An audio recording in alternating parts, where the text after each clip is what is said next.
Yo, what's going on? YouTube, what's going on, everybody? Hope everyone's having a great weekend so far. We are here for Joshua Buatsi against Dan Azeez and Connor Benn against Peter Dobson. All right.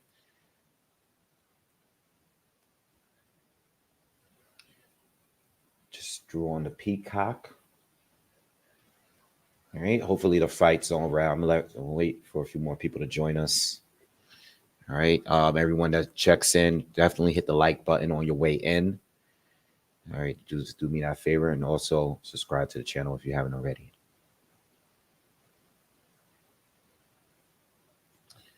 Yo, who's here? Whoever's in here, smash the like button, check in the comments. Give me a quick shout out. Anyone that's in the comments. All right. What's up, Finding Peace? Literally just jumped on live, man. We got a little while before the actual main events start. So right now we are on the preliminary fights.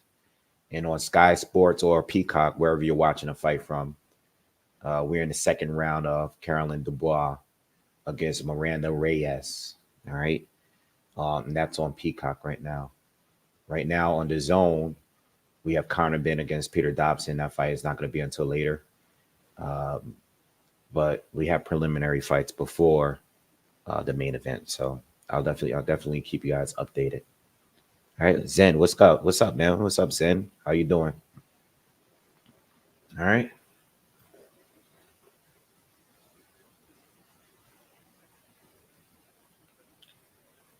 Yeah, good. Rock with me. Rock with me.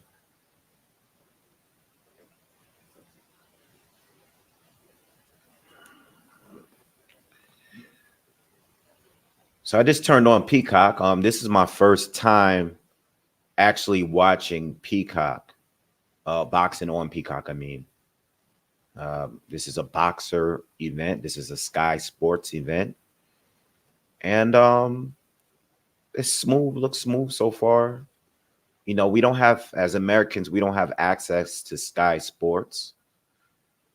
So this is good. You know, we normally have to watch a Sky Sports fight. Sometime they're on ESPN, but most of the time we don't get access to Sky Sports. But at least we do now, so we can watch this fight here in America. And watching this Dubois fight here, it looks like they're having a decent second round. Like they're having some good exchanges here between Dubois and Reyes. All right, Dubois looks much bigger than Reyes.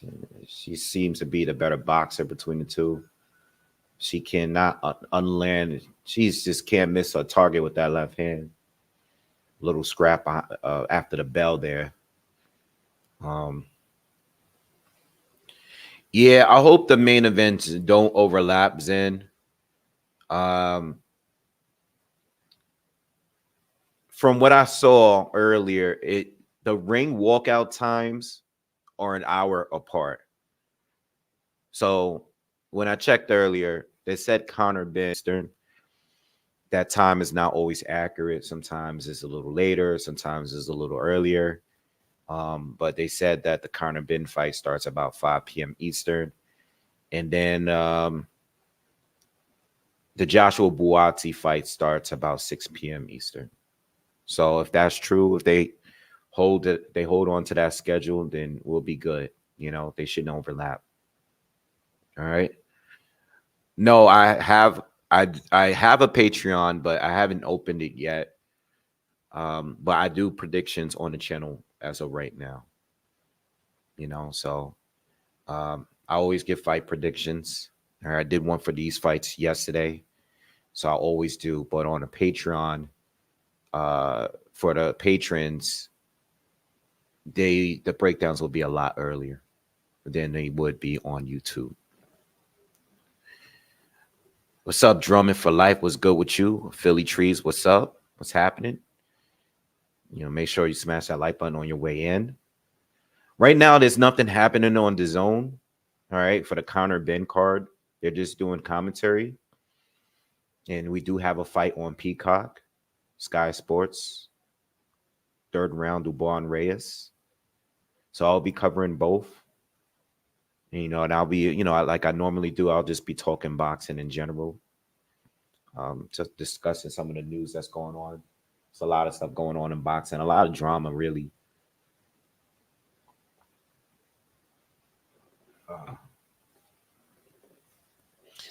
So we'll definitely talk about a few things before we get to the main event. So, as soon as some more people join us, we get a good amount of people in here, we can start talking about some of the things that's going on. Yesterday I did a lot of content, give you guys a lot of content. Rest in peace to Carl Weathers. All right.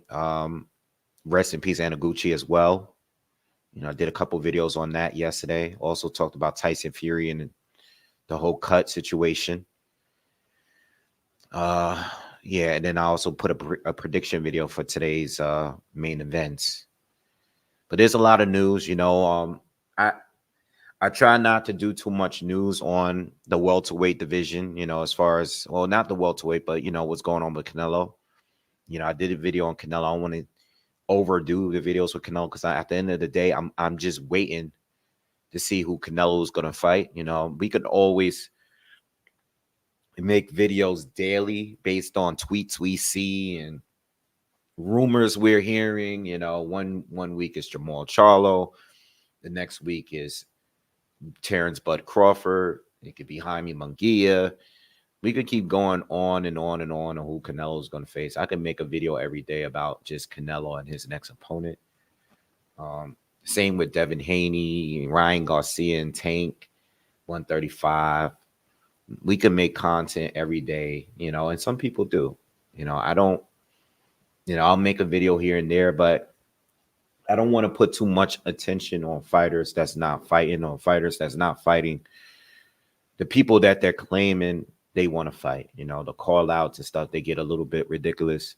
I kind of like to wait and talk about some of these topics when I'm more live with you guys, like right now. You know what I mean? But this fight between Reyes and Dubois, if you aren't watching it, it is a pretty good fight. Like the both of them are really fighting. They both getting they shots in. They both landing some hard shots. Dubois is the star here, and Reyes is the unknown fighter, but she's not backing down from Dubois, who's much bigger, and it's the better talent overall. But it seems like Dubois just can't miss whatever she's throwing. She's landing. She's pretty accurate. She's doing a good job with the counters. Reyes looks tough though, man. Reyes been taking some heavy shots from Dubois so far in this fight. Pretty good fight so far. Wow, another right hand. That's the thing. The right hook from Dubois has not missed at all. She has just been timing that fight. She's a southpaw. So she keeps catching Reyes as she steps in over and over again. She has not missed at all with that. Reyes just caught her with a good right cross there too. But Dubois has been more consistent. She's just busier. She's just been more on point in this fight so far. A left hand from Dubois lands. I figured this fight would be on a little later. I know this is one of the names that they were promoting. Good right hand lands for Reyes and Dubois. Oh, nice trade between both. Reyes caught Dubois. These two are landing some big punches. And it seems like the rounds are just these 2-minute rounds, man. I swear, the 2-minute rounds are good when a fight is slow. But when a fight is like this and they're both connecting over and over again, you kind of wish the rounds lasted a little bit longer. You know what I mean? Everyone that's coming in, please smash the like button, subscribe if you are new. If you haven't subscribed to the channel yet, hit the subscribe button, man. We gotta have fun today. We're gonna talk a lot of boxing, man. Just waiting for a few more people to join up, so we could talk about more about some of this recent news. I'll give you my thoughts on some of these recent news. The zone, the first, I guess, preliminary fight on the main card is about to begin. All right, but we should be here for about good 3-4 hours, man. I think like I said earlier, the fight shouldn't overlap based on the ring walkout times. Conor Benn's fight should be starting much earlier than the Buatsi fight. So hopefully they don't overlap. But I think most people are expecting a knockout from Conor Benn. Peter Dobson, there's not much out there as far as like film on YouTube. I was expressing that last night. Peter Dobson's very, very confident. What I will say is that, he has a decent KO percentage, but he hasn't been that active. But he is much bigger.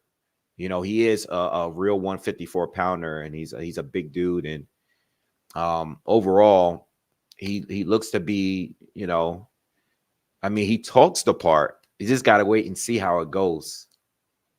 All right. Azeez is pretty good. It's just, I don't think he's world level, if I'm being honest. There's no fight that I've seen of him that made me think he's like world level. I think Joshua Buatsi has confirmed, he's proven himself to be a top contender at 175. Wow, this fight between Dubois and Reyes is pretty damn good. If you guys are ignoring it, it's a pretty good fight. I mean, the both of them are just they're big shot from Dubois. I don't know how Reyes hasn't gone down yet. I mean, she's got her shots in too. But Dubois is like, she's punishing her right now. Dubois is definitely trying to stop her right now. But Reyes has taken all the punches. She hasn't seemed any bit really hurt, but she's taking some punishment right now. Dubois is now going to the body as well. This is a fight, y'all. This fight is good. All right.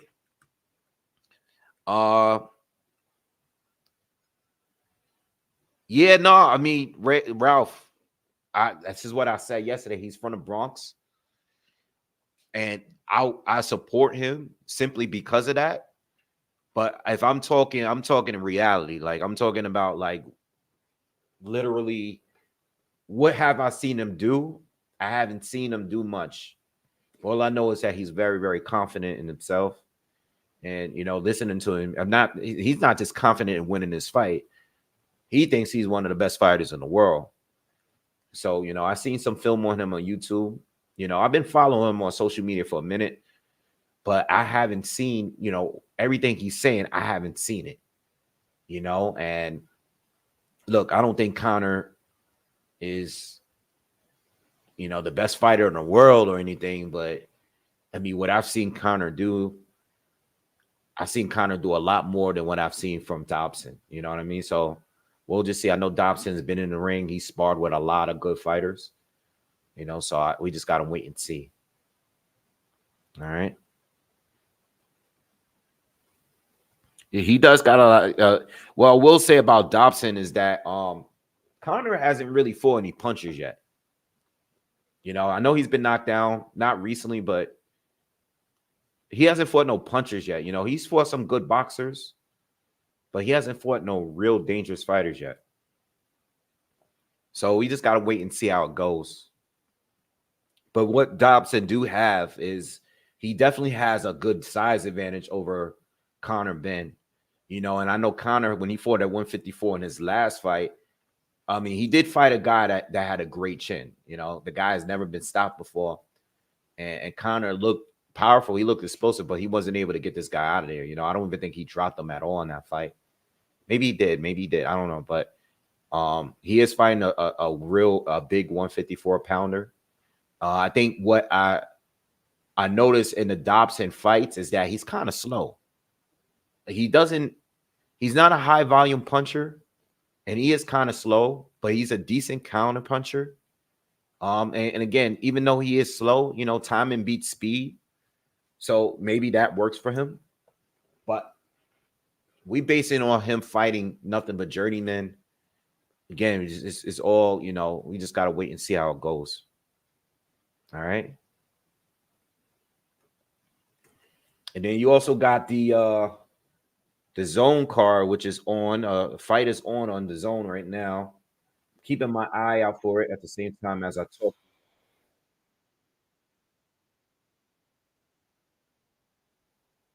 Margarita, what's going on? How are you? So this is what I want. Connor is at 154 for now. I don't know if he stays there, but you got to remember, Connor Benn is limited as far as what he's able to do or where he's able to fight. So right now he can't fight in the UK. All right. So because of the PED situation, so that never has been um it's never been cleared by the British Border Control. So he's he has to fight outside of the UK right now. You know he's not that popular here in America, so he's been getting these smaller, these smaller event spaces and fighting here because he can't fight in the UK. But if he's going to stay at 154, I think there's only one fight that really makes sense to me, and that's the Virgil Ortiz fight. Both of them just moved up from 147. Virgil Ortiz does, I know he recently called out Tim Tszyu, but Tim Tszyu is going to be fighting Keith Thurman. So if Connor wins today, man, I mean, they both fight on DAZN. Eddie and Oscar work together. So if anything, put that fight on. They should make that fight happen now. Seriously. Connor Benn, Virgil Ortiz Jr. in America, good fight. They could sell that fight. They're both undefeated. They're both up and coming contenders at this point. We got a knockdown on DAZN.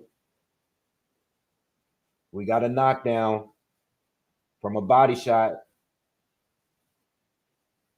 Second round already.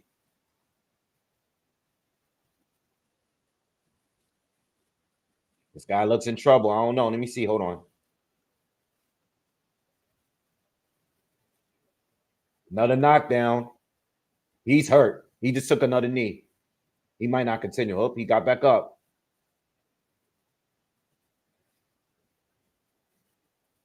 You got Cole against Asuna. I've seen Cole fight before on another card. Oh, he's down for a body. He's not going to continue. He's down again for the third time in the second round from a body shot. He's hurt. It's over. It's over.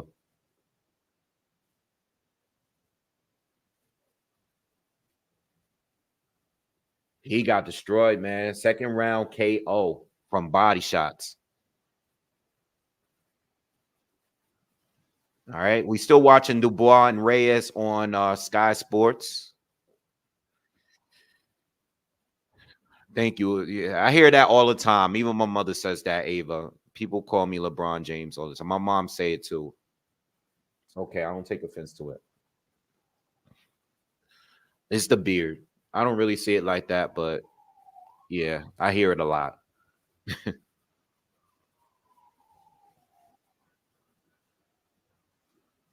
Thank you, Margarita. Appreciate that. That video made it means a lot to me.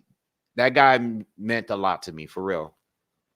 I like to step aside from boxing every now and then, and like that guy growing up, like those was one of those dudes, and I feel like as we age, we losing all our heroes, and yeah, it is what it is when it comes to these actors and athletes, and stars and music artists, all these people that we grew up watching, you know, the time comes, man, and he was definitely a legend, man. It was just fun just even talking about him in the moments, watching Rocky and Predator and all these movies he was involved in.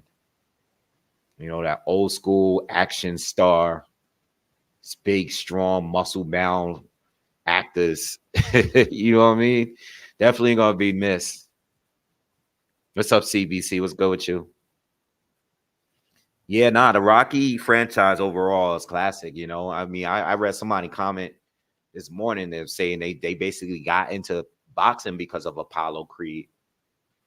I love the Rocky franchise.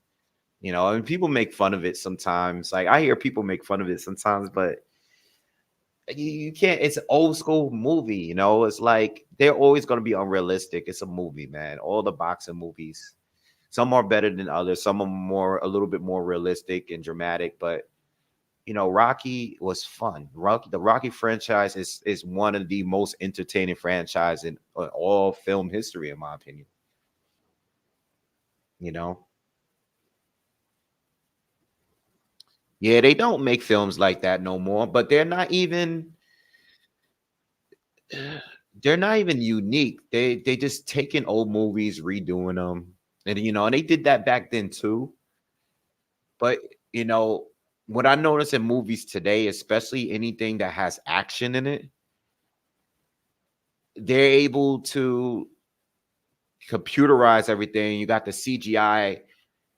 They they focus so much on how the movie looks instead of making it like a good film, good actors, even the CGI. Some of it is trash. Like I seen what did I seen recently? I seen Aquaman 2.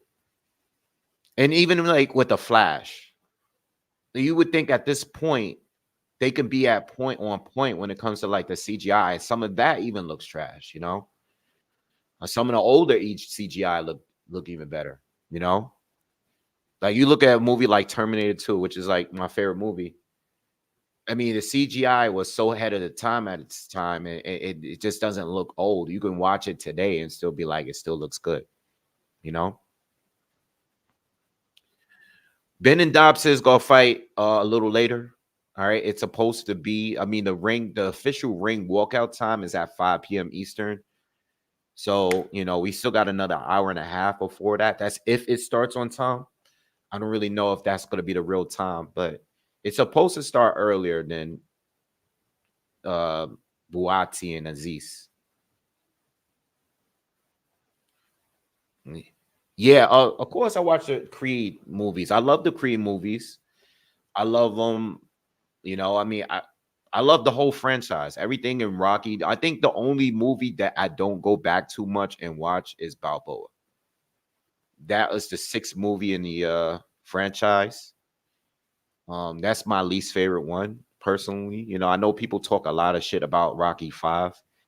I actually still like Rocky 5. Like, yes, it wasn't the best out of the first five, but I still like it, you know.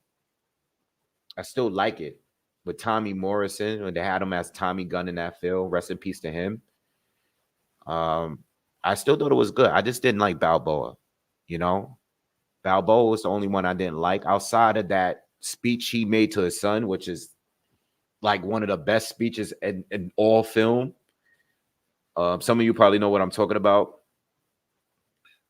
Uh, that I didn't like that movie. That's the, like with Antonio Tarver. That's the only one I didn't like. That one I will never go back and watch that one. All the original five and the three Creed films are all good. You know, I do watch the Creed films. I always see them. I go to the movies and watch those. I think the first Creed film was the best one. I think the first Creed film is in my opinion one of the best in the franchise. Period.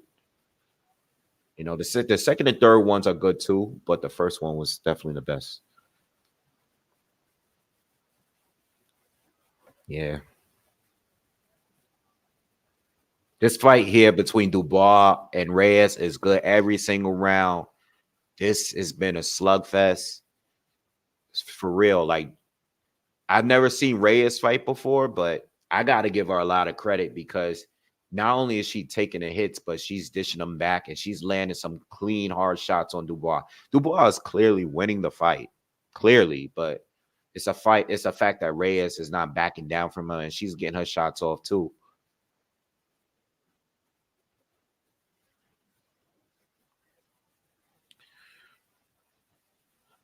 Um, yeah, so going back to Dan Azeez and Joshua Buatsi, you know, I did a quick prediction. I'm expecting Buatsi to stop him.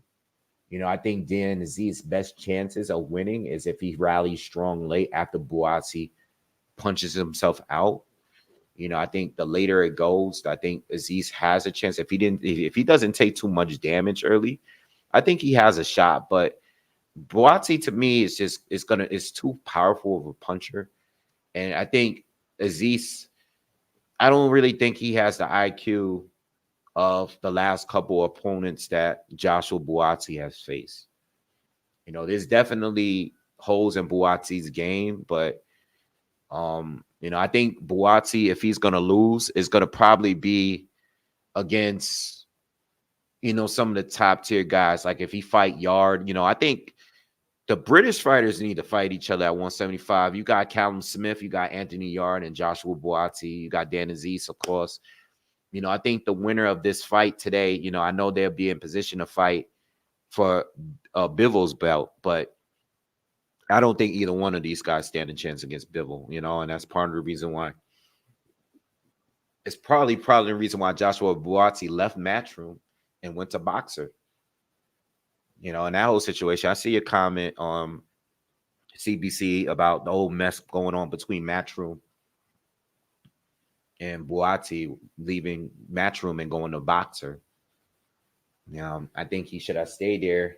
But you know what? To be honest, man, I never thought he was ready for Bivol. I needed to see a little bit more from what I've seen in his Pavel and Craig Richards. I was like, he's good, but Bivol will outclass him, easily. I don't think that would be that much of a competitive fight. I want to see Buatsi against Yard or like Callum Smith. I think those will be the fights to do. One or any way you can mix it up. I think those are the fights that we need to see right now. But I like Buatsi to beat Azeez, and I actually put my money on him stopping him. Buatsi, Azeez is good, just not enough experience. And it's this guy that I just feel is still working on his style and his game. He's still working. All these guys are still working to get better. But I just think that Buatsi is just another level from him. I think he's going to be too powerful. Buatsi's there to get hit, though. I think he has some poor defense. He doesn't move his head out or upper body at all. But Azeez, I just don't think he has it to keep him to be consistent enough to in order to win. He does have good cardio, though. What I will say is that he's pretty good at pressuring. Once he gets his opponent to the ropes, he's pretty good. But I don't think he's going to be able to back down Joshua Buatsi unless Buatsi like really burns himself out. You know what I mean? Yeah. All right. So right now on DAZN, they're just doing commentary right now. The Dubois Reyes fight just ended. It's going to be a clear win for Caroline Dubois.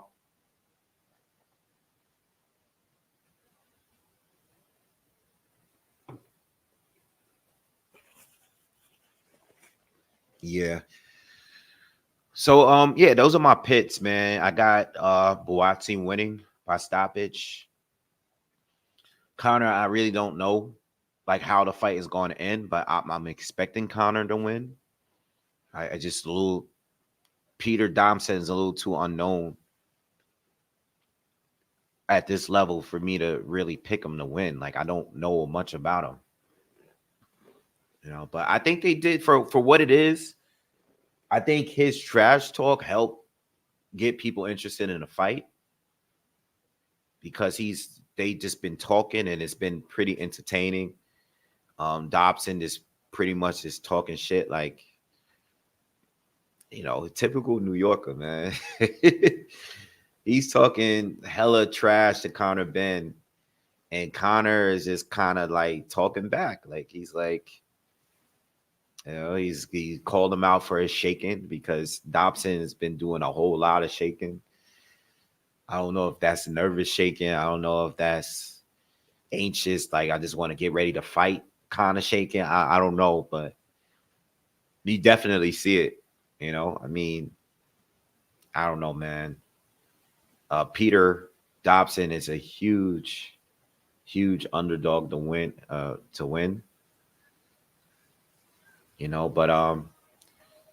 yeah, I think Benn lost a lot of credibility because of that.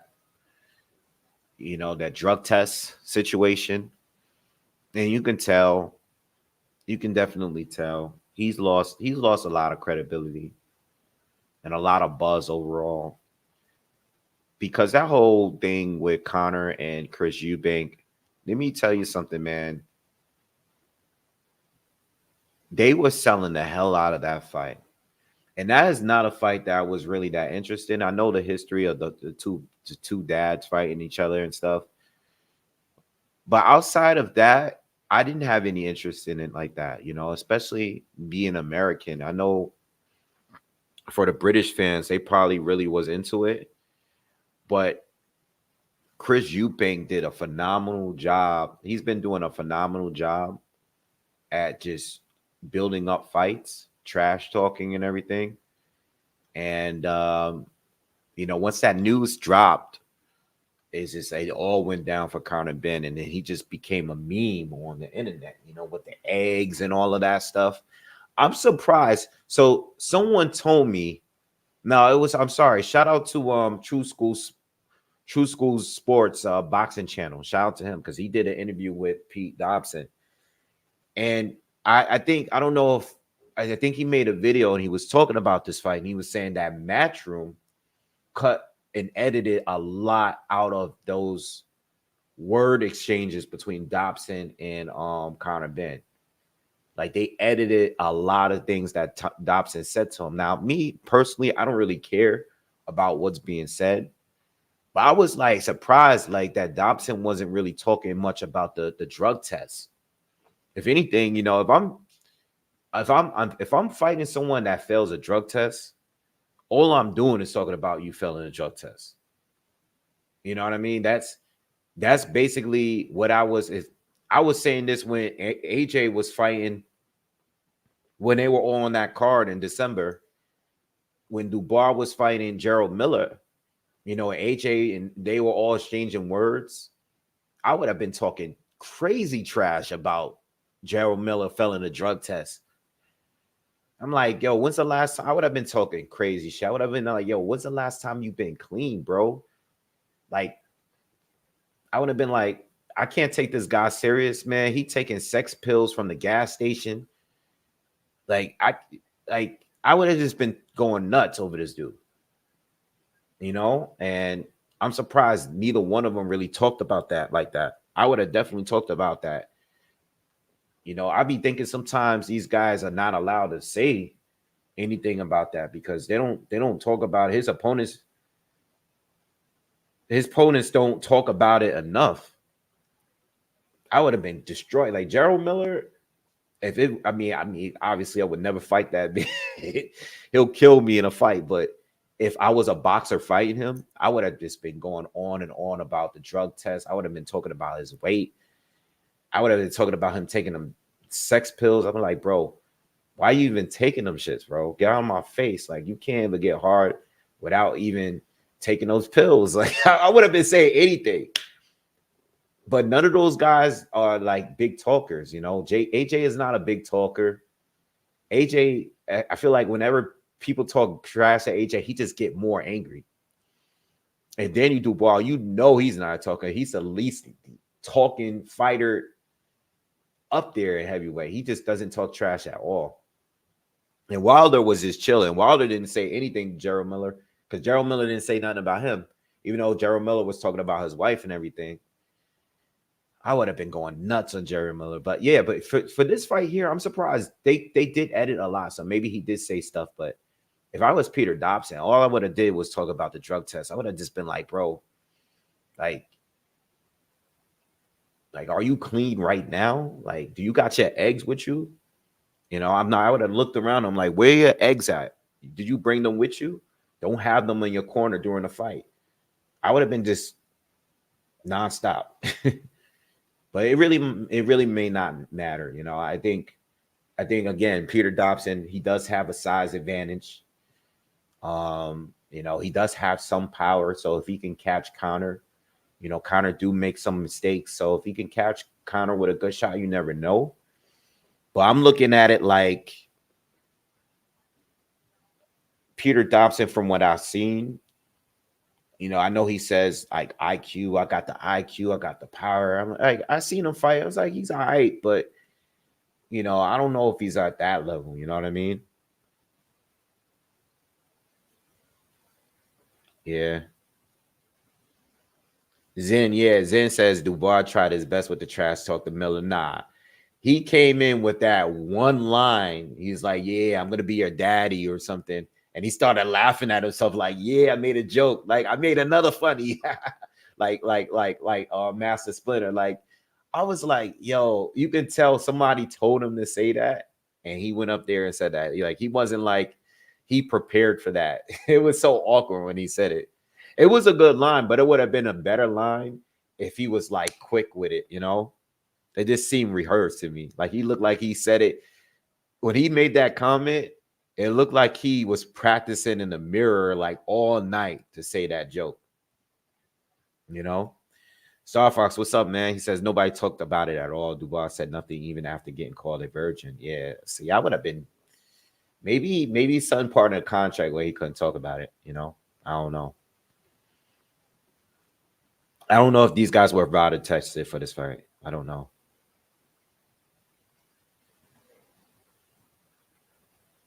Yeah, he said every baby has a daddy. It was a good line, but if it's the way he said it, it seemed rehearsed, you know. It didn't seem natural. Like he probably wasn't used to this.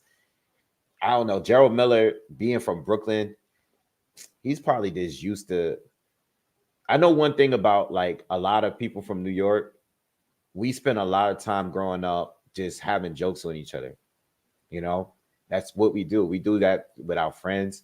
Like you get teased and roasted hard.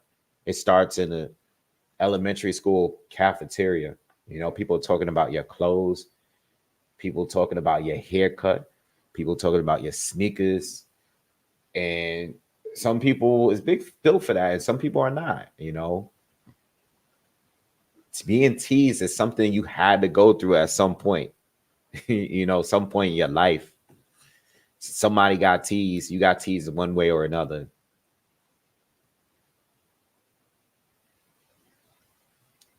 Nah, I can't say that. Robin Hood. Robin Hood said if they don't talk shit, that's sus to me. Scared to talk crack if they pop in the future. I don't think that's true, man, because look what happened in Adrian Broner and Marcos Maidana situation. Like we all knew what Maidana was about, you know? Like we know that he ain't no punk or anything like that.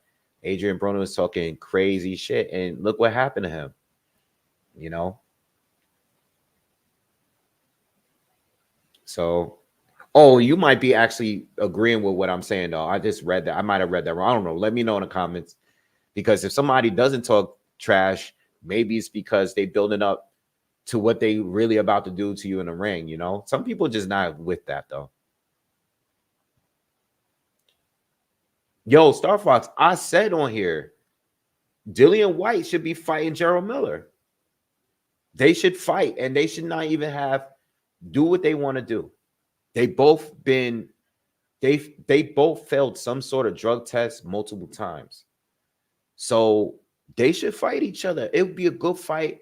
You know Dillian's gonna talk. Most likely you're gonna have to separate the two because there's a good chance that they might fight in the press conference. You know, neither one is gonna back down from the other. It's gonna be like how Derek Chisora and Dillian White was. It's gonna be a good fight. They should fight each other. You know, I mean, if Dillian White is gonna be allowed to fight again, um, they might as well just put those two in the ring together. You know. Golden Ticket said, "Do I got Pete?" Nah, I think Connor's gonna win. You know, I mean, I would like Pete to win and pull off the upset. That would be cool. But I'm just being biased when it comes to that. Do I think he's gonna win though? Like, nah. I'm nah. You know.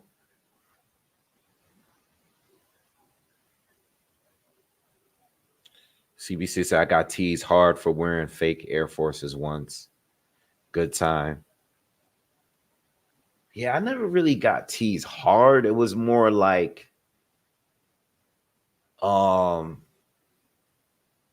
trying to think of a time like I got teased hard, like embarrassed kind of thing.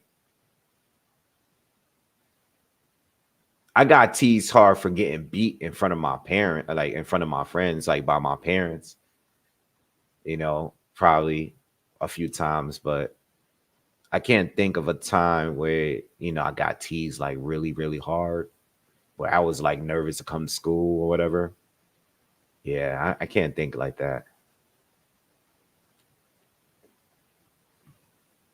Since says Dillian White disappeared from the internet, I swear. Not for nothing, man. When you feel like that, you might as well just lay low for a little while, because we never heard anything. We never heard like an official. We never heard an official like suspension. I don't think we have. All right. Next fight's coming up on both the Zone and Sky Sports. I'll give you guys an update. We got Johnny Fisher from the UK. I don't know what kind of weight. He looks like a big dude. It's got to be at least a cruiserweight fight, right? He's getting a lot of love because he's a British fighter. I don't know. I don't know. I don't know if I've seen Johnny Fisher fight before. But he's getting a lot of. What's up, Cleon?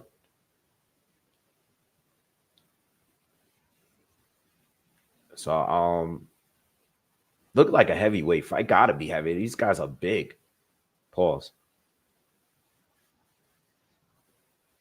For the Sky Sports, you got Ben Whittaker coming out. He's doing his ring walk right now. So I'll give you guys, I'll keep you guys updated with everything that's going on. Right now the DAZN card is a little ahead on the next fight.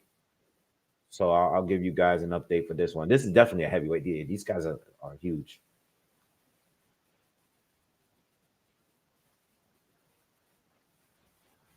Fisher against Bezos. Oh, Fisher came out already, landed a big right hand.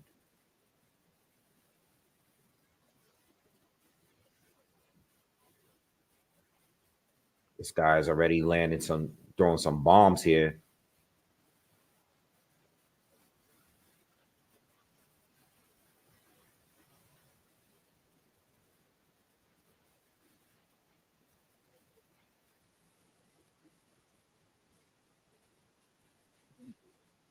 Nice combination from Fisher. Fisher's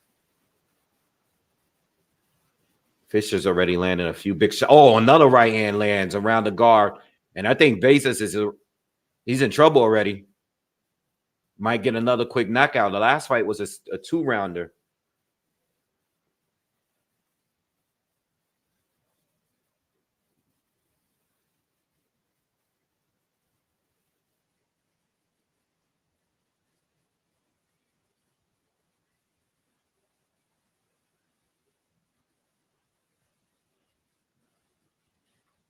Nah, a Big Baby Miller is not in jail. He got arrested, but he's not in jail. Like he already replied like the very next day. Like I think he probably just spent the night there and that's it.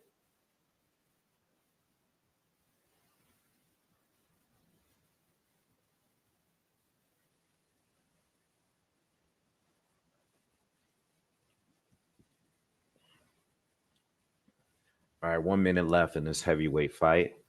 The Ben Whittaker fight is about to start right now on Sky Sports. Let me turn this down real quick.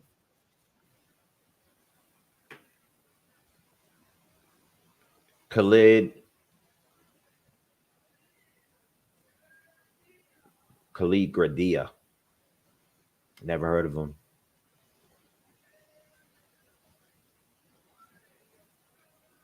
I seen Big Whittaker fight. He got some skills. I seen him fight. Want to see a little bit more.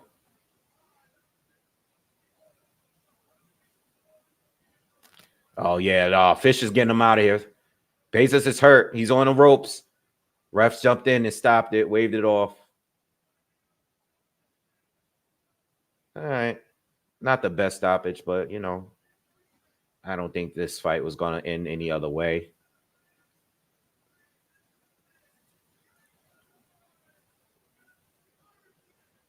All right. So, though, the Conor Benn Peter Dobson card is going by really quick. Again, they said 5 p.m. Eastern. So we already got 2 early knockouts, and they're not slowing things down. At least they haven't really. The card is going through kind of fast right now. So hopefully this fight actually starts at 5 p.m. Eastern. That'll be great.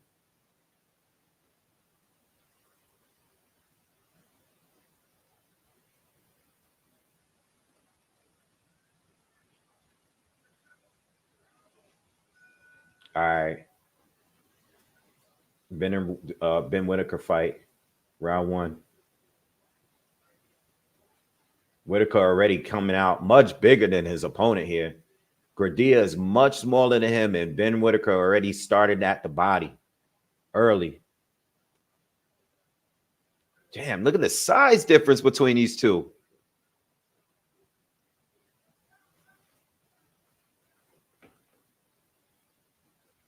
Crazy.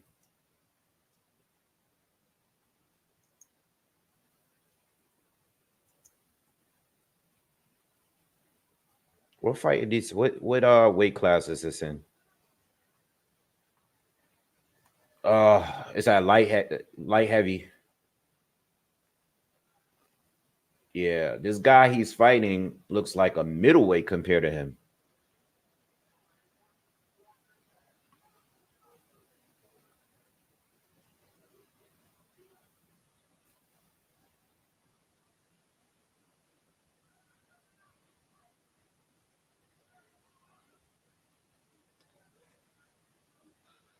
Like, let's see what Ben is doing so far. Patient. He's working behind the jab. Good distance control so far with that lead hand. Good jab from Whittaker.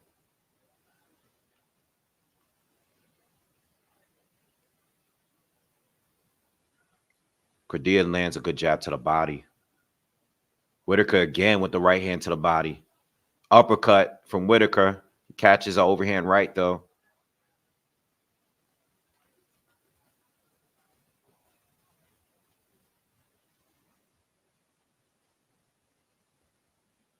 Good feints from Whittaker. He's good. He looks on point so far.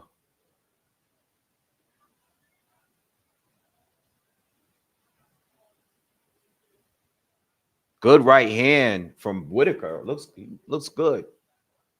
Looks good so far in this fight.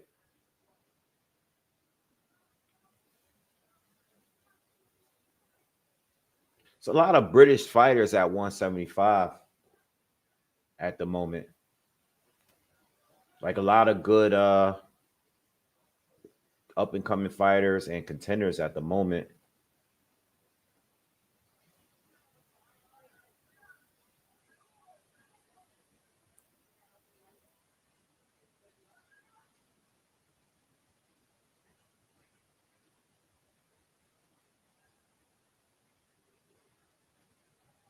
Oh, nice slipping from Whittaker. Nice.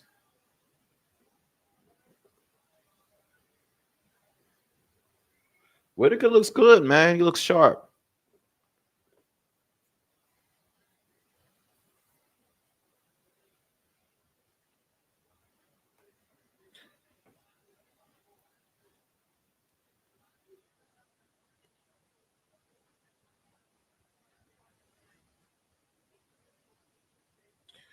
I didn't see that punch call. I'm reading your message. She says Saudis on Fury make the people and fans around the world know if someone is scared or wants to escape from this fight.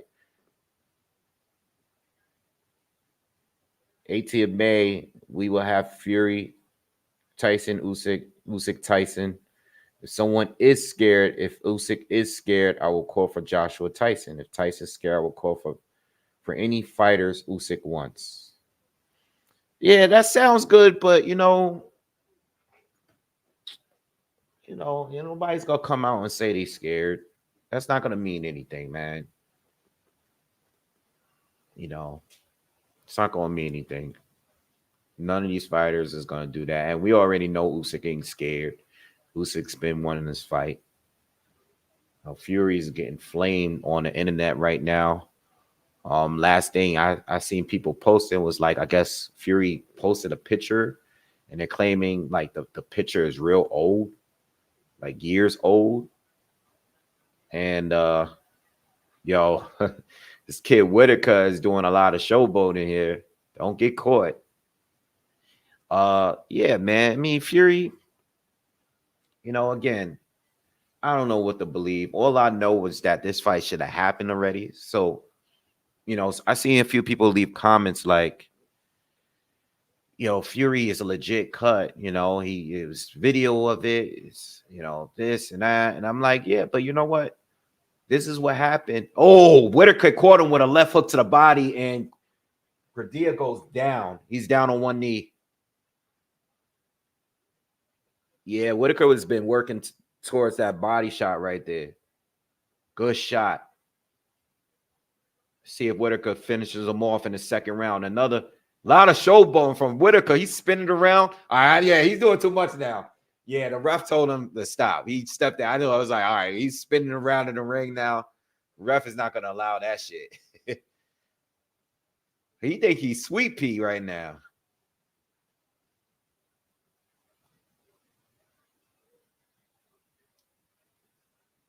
Yeah, yeah, people, are saying like, but that's the problem is there's always a problem with Fury.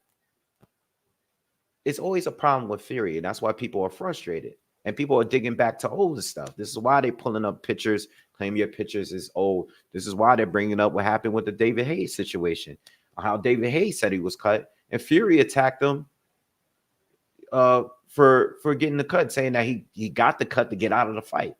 That's what people are saying about Fury now. So everybody's going to come up with their theories, but all I know that this fight should have happened 2 fights ago. It should have happened 2 fights ago. And that's I don't want to speak for everybody, but that's why I'm mad. I'm mad because the fight should have happened already. And if there was a postponement in some way, at least we could have gotten the fight by now. If this was postponed last February, then I wouldn't be so angry. But the fact that you fought Derek Chisora and fought Francis Ngannou, knowing that you're 1 fight away from undisputed, is the problem. And now Usyk might have to fight someone again because you're not ready. You know what I mean? I think that's, at least for me, that's the problem with me. Whether or not the cut was intentional, whether it was intentional or not, whether this was all planned out, whether these pictures was taken at a certain time. All right, I leave those theories for other people. All I'm saying is that this fight should not have been, it shouldn't have taken this long. There was only 1 fight to make. After Usyk rematched Anthony Joshua and won, there was only 1 last fight to make. Fury's WBC champ. Usyk has all the other titles. It's only 1 fight to make. What are you fighting Derek Chisora for? What are you fighting Francis Ngannou for? But I don't know. I'm over it, man. I kind of been over it, and this is why I haven't been excited and I haven't made much content on Fury and Usyk, because I had doubts that the fight was going to happen anyway.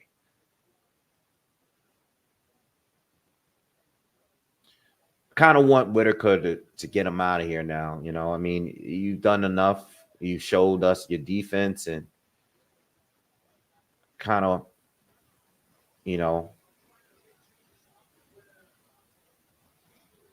I don't have a problem with showboating like that. I think sometimes it could be a little bit too much, but I don't have a problem with the showboating. I just, don't be that guy that does all of that, and then when you step up, like Josh Kelly, Josh Kelly is one of those guys that showboated a lot until he fought some real fighters, and all that was over with.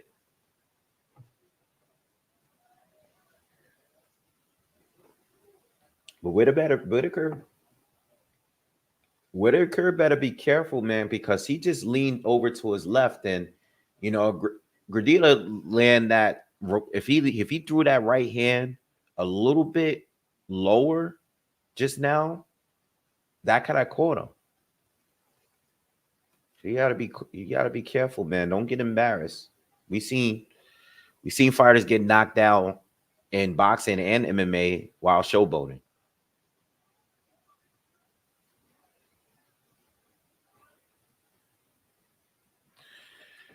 Oh, FC, there's more news. What's the new news, man? Is it good news?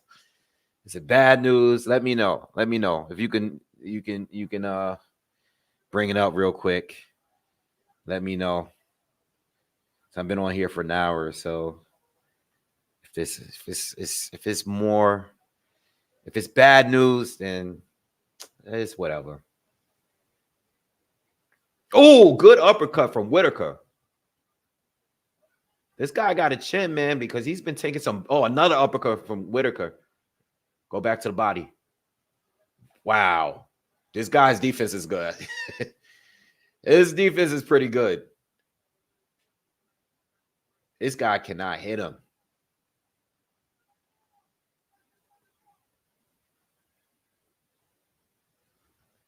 Whittaker got some good reflexes, man. He's sharp.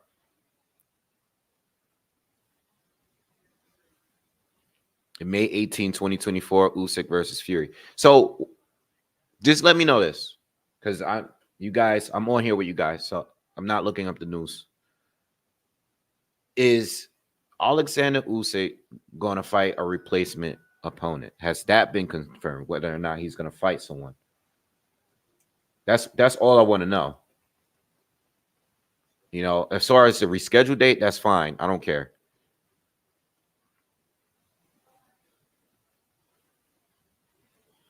That's all I want to know.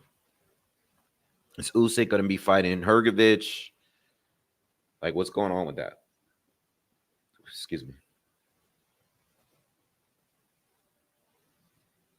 You know what? Let me go to Twitter real quick. Michael Benson. I feel like Michael Benson is always up to date with stuff. All right.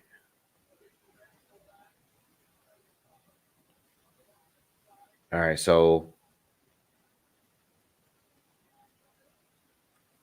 Usyk's promoter, Alex, is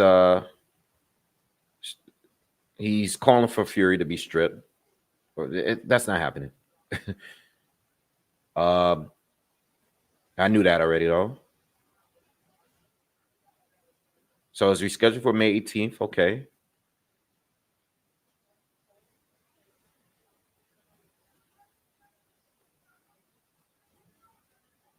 So the 5 versus 5 Queensberry versus Matchroom card is going to involve Bivol and Better BF.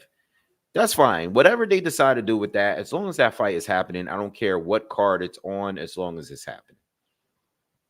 All right? Whatever way it's happening. Fury and Usyk have both promised to forfeit $10 million if they pull out of the fight on May 18th. Wow. His Excellency is not playing around. He's not playing. That's what he should do. If Fury out, Usyk faces opponent of his choice.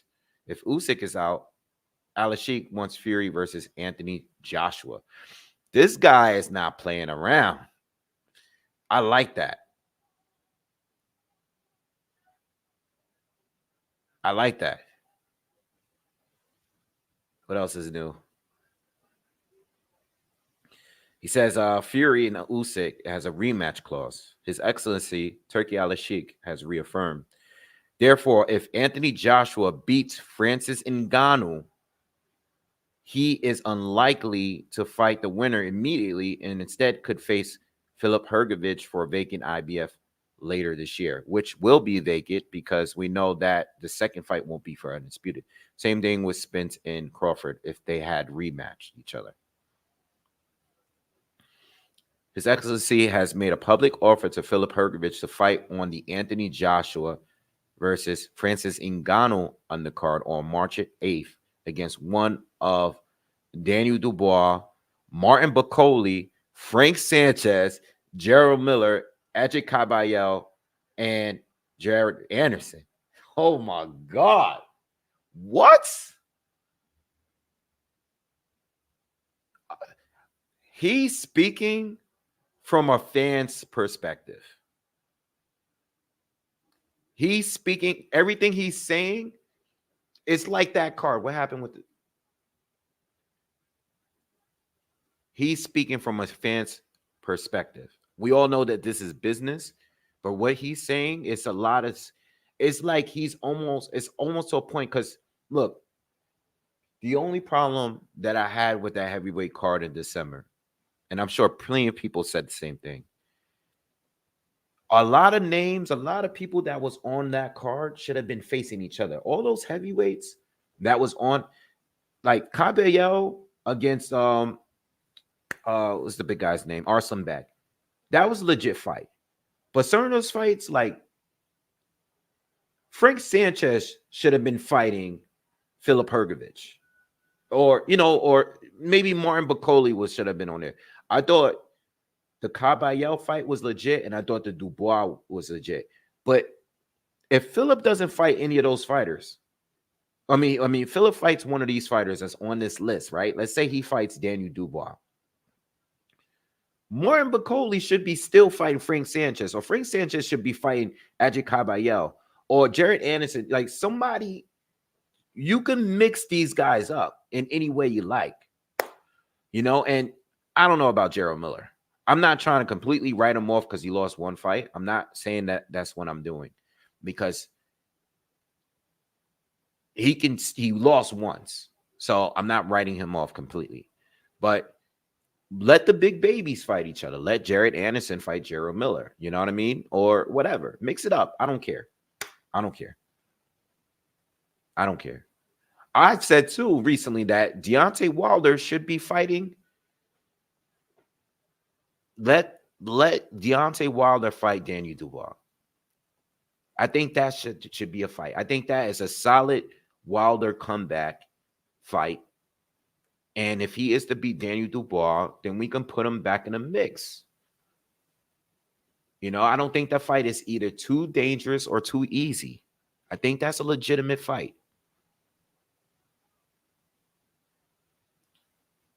All right.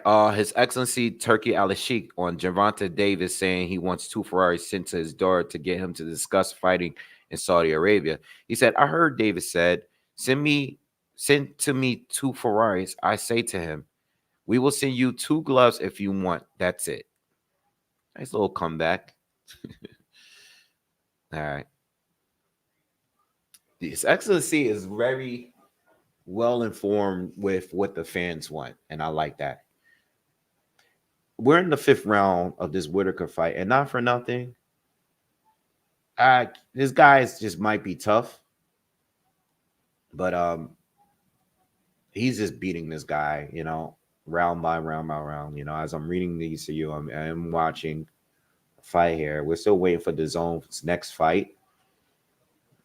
But yeah, let's get this guy out of here. Let's get a stoppage here, man. He hurt him to the body earlier. I think he's doing a little too much head hunting here. Whittaker is good though. He's legit. I don't know how good of a chin he has, but oh man, he's hurting this guy. He just can't put him down. He got to get him.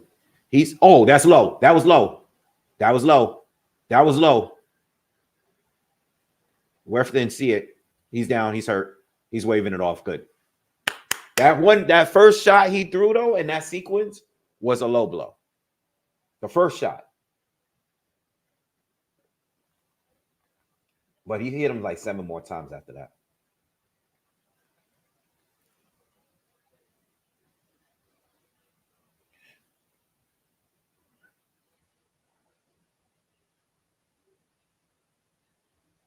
Yeah, I'm excited for Bivol against Better BF, man. I literally did a voting poll, and it looked like it was 50-50 the last time I checked. It's been a while. But I remember the day after, it was literally like 50-50 as far as the votes concerned. I'm going to check right now again.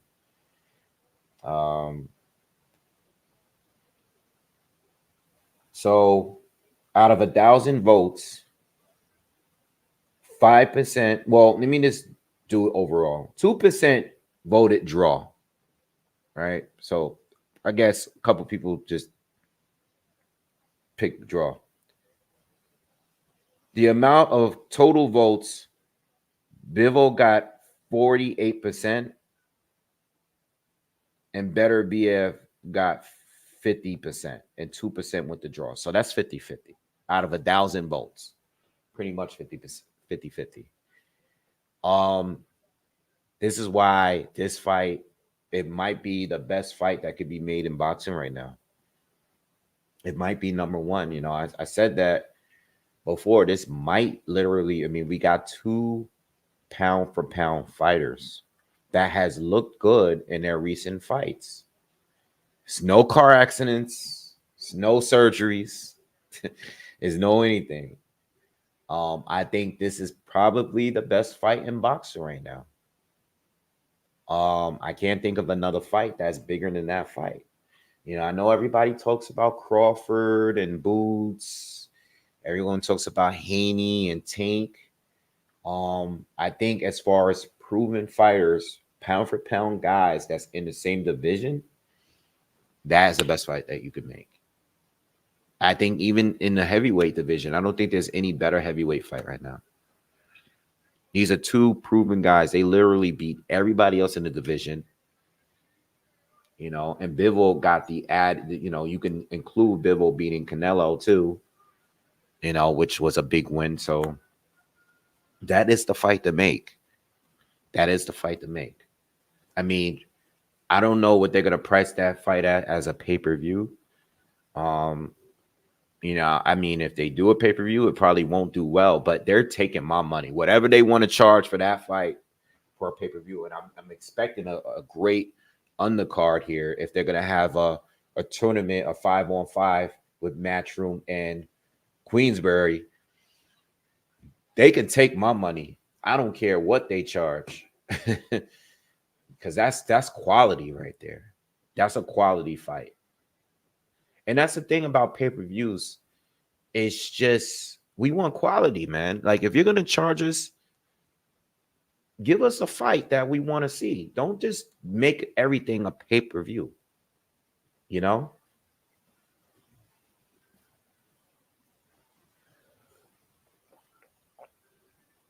All right, so the co-main event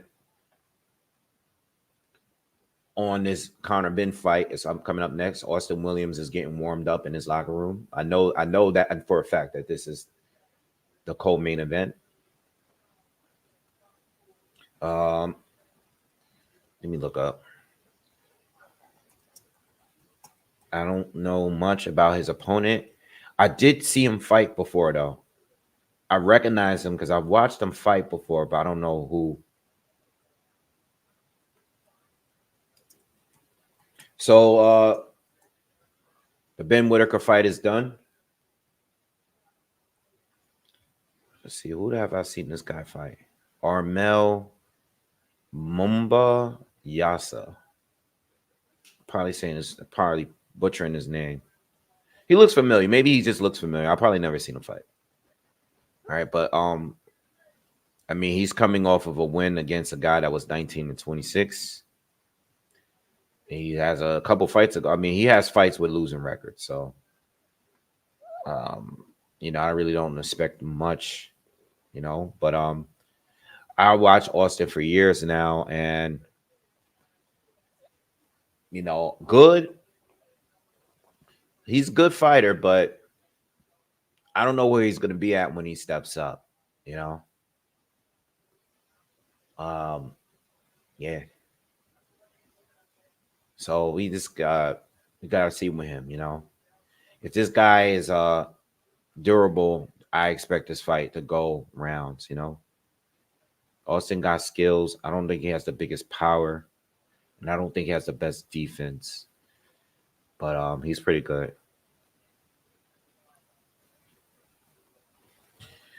Zen says Turkey seems like a genuine boxing fan.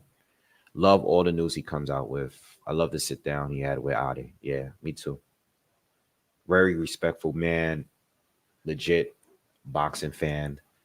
It's just like, man, the guy is literally doing, if you're a boxing fan, he's literally doing what a lot of us say we would do if we had the money to do it. Like, if you ever had dreams, like I remember when I started this channel, I told the people that I want to be a boxing promoter one day, and this was before I was really knowledgeable about the politics.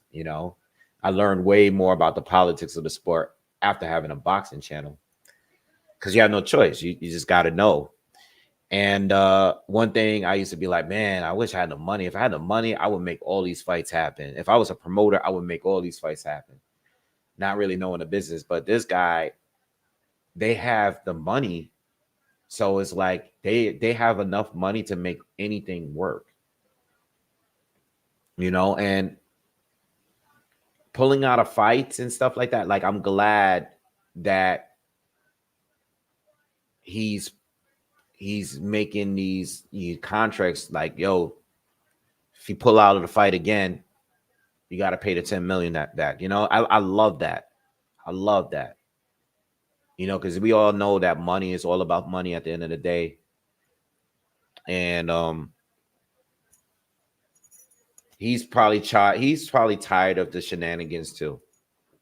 Because he knows just like the wrestlers. This guy, whenever he has his free time, he's probably watching boxing like we are.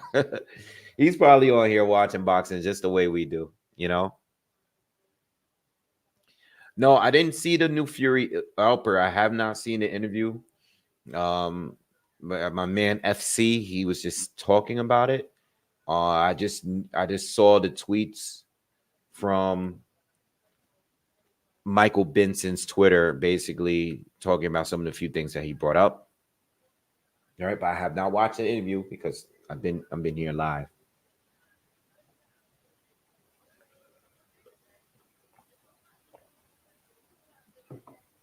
All right.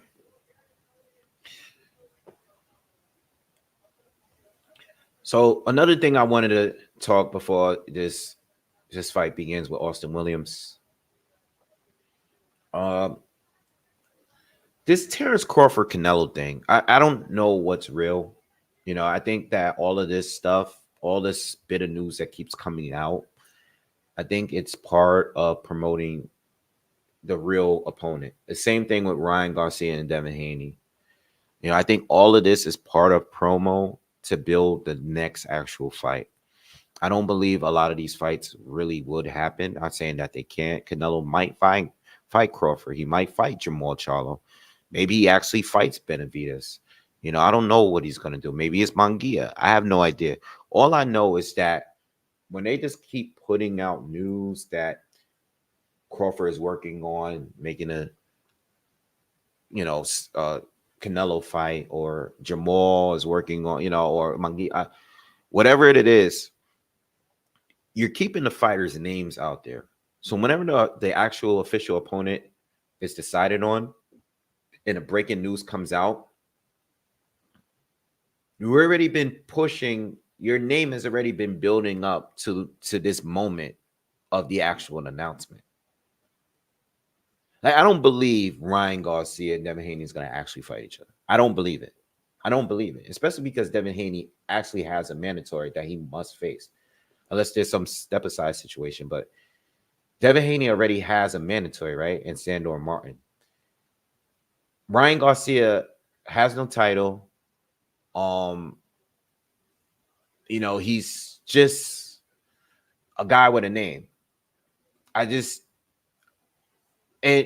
noticed too, this is my biggest point.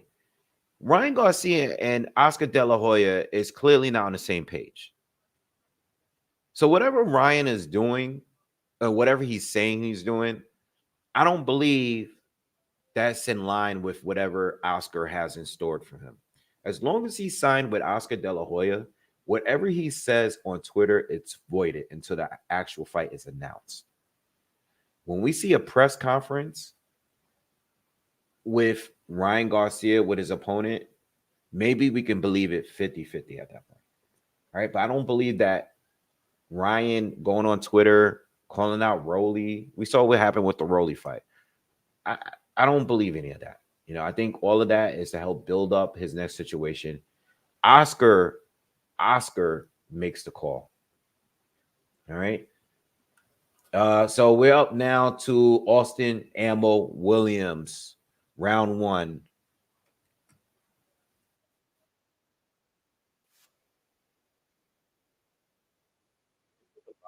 I want to hear how they act. Looks like Mumba Yasa.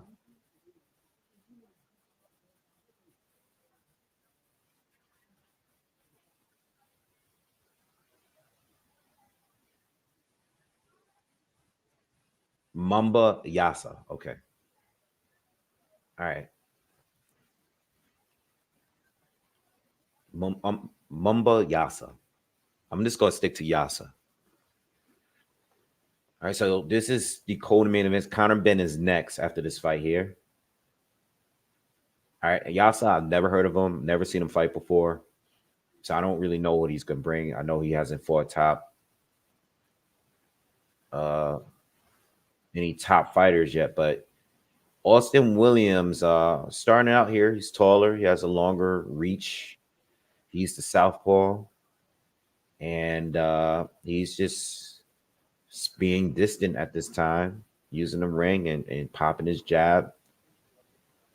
Yasa's looking for an opportunity to get on the inside. At least that's what it appears. I haven't gotten anything from Yasa yet. No jabs or anything.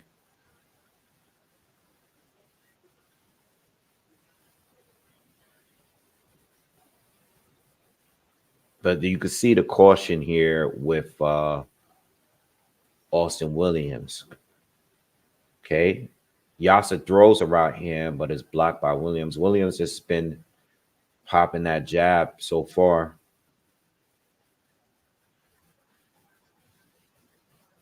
Yasa has a 10-0 with 7 knockouts. But again, he has about half of his opponents had losing records.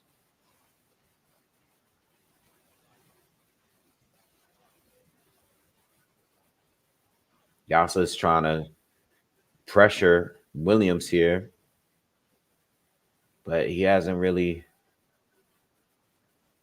threw much so far in his rounds. Very slow round. About 25 seconds left in the first round. Not much action from neither. Another right hand, overhand right from Yasa, but it doesn't land again.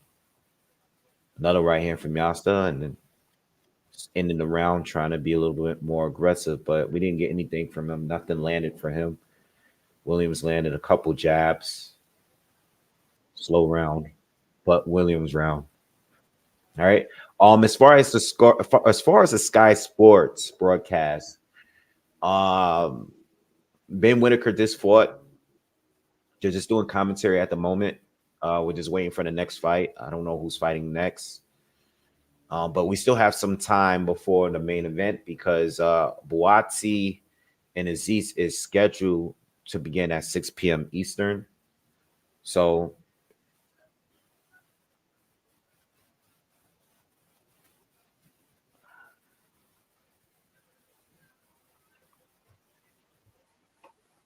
all right, the next fight is coming on Sky Sports. I'll let you guys know as soon as the opponents get out there.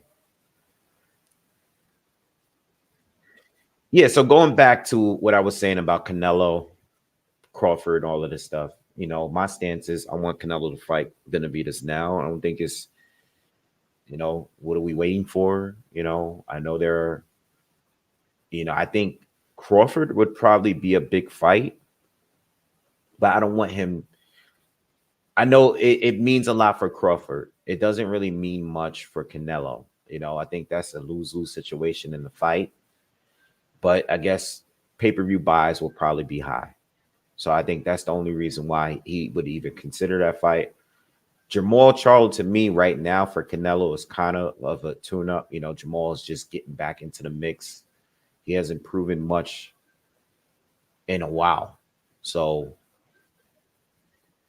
I don't know. I just hope it's Benavides. That's all I gotta say. I hope it's Benavides next.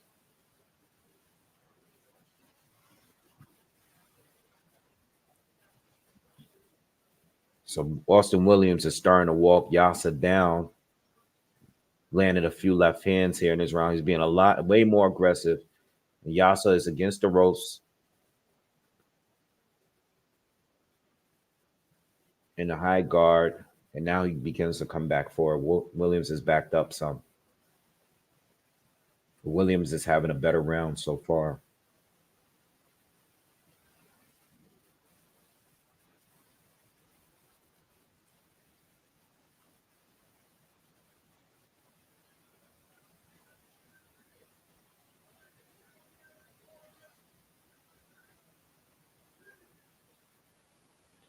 Not much from Yasa. It's like so far everything he's been doing is just trying to load up on that right hand and nothing more really.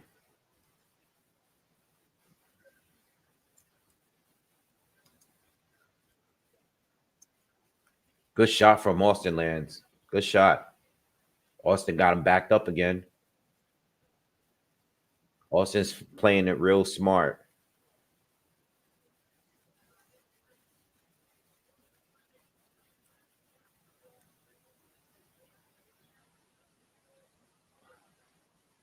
So Adam Azim is coming in to fight Enoch Polson. Not familiar with him, but that is the next fight that's happening on the what card is this? Dan Azeez card. All right, on Sky Sports. This is for some kind of European. This is for the European super lightweight title. And this is a 12-round fight.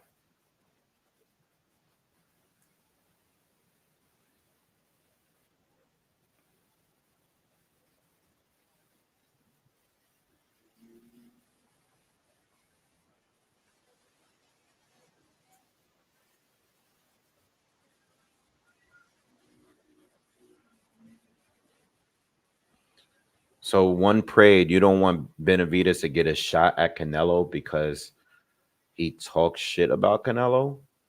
Like, what do you want them to be friends in order for them to fight each other? I don't get it.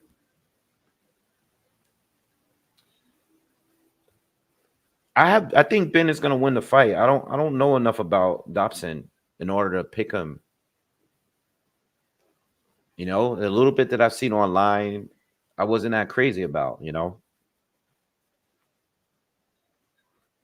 So I think Ben is gonna win. I just don't know how. I don't really know what Dobson really brings. But from what I've seen on YouTube, I really didn't see anything crazy, you know.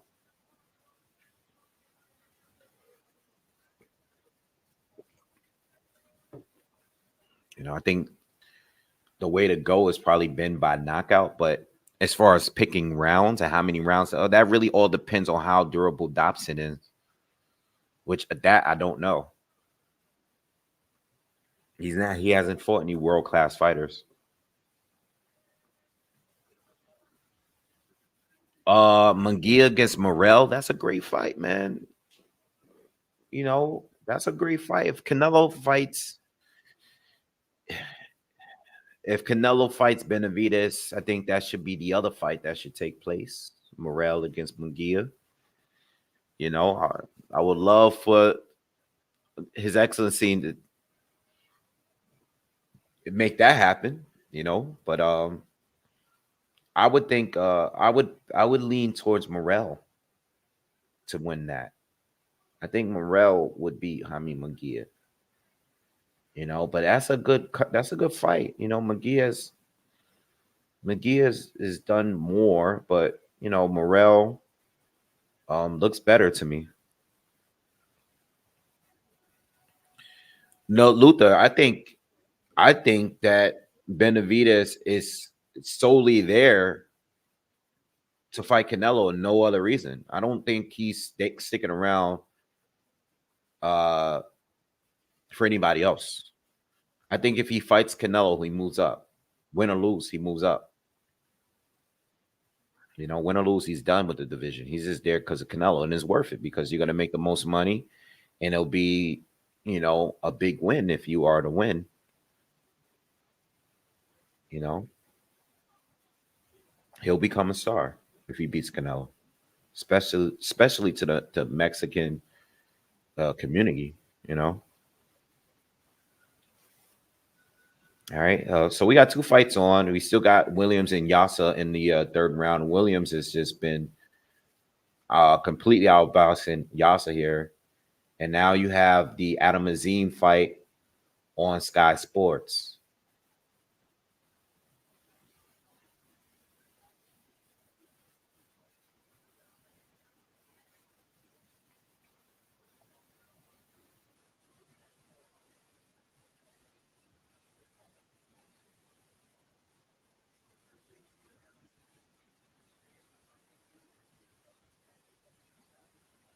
Is Azim already the is he already the European champ, or is he just fighting for the title tonight? Nah, he's already the European champ. He won that the last fight.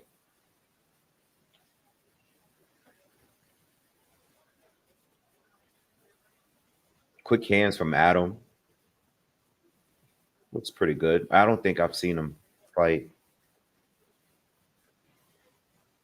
So they showing Peter Dobson in dressing room getting gloved up. Same with Connor. They're wrapping their hands as we speak and getting ready to come out. So it looks like their fight is coming up soon. At least they're getting ready. So that's good. We won't have to overlap each other. Thanks, Jeremy.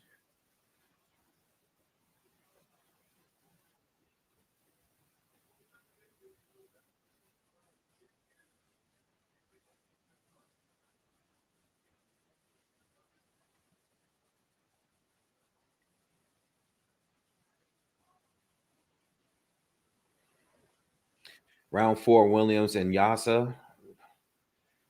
Haven't got anything different here. I mean, nice combination from Williams. He's starting to open up here on Yasa. Some good work to the body just now.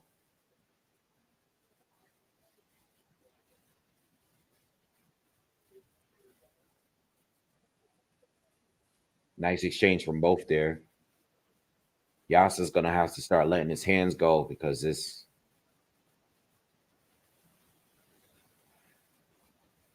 So as soon as Yasa started throwing back, it seems like Williams retreated, started to get back on a move again.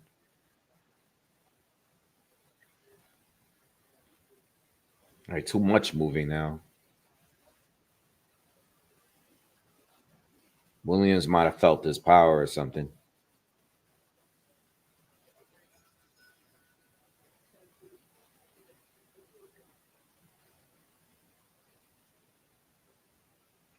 Williams should have caught him with a hook, right check hook. Yasa's really like lunging in with that jab.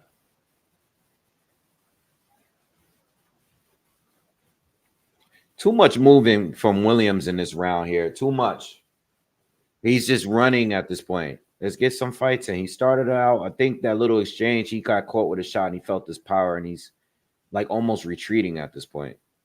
For the last minute or so, he's been just running. Caught him with an uppercut there finally. Yasa's telling him to come on and fight now.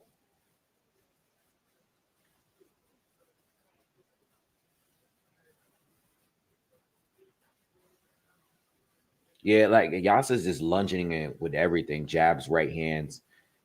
He really can't get in range here. Williams is using the entire ring still. 30 seconds left in the fourth round.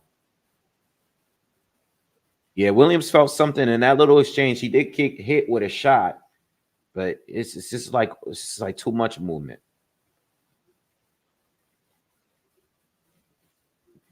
Meanwhile, we're in the second round of Azim and Polson.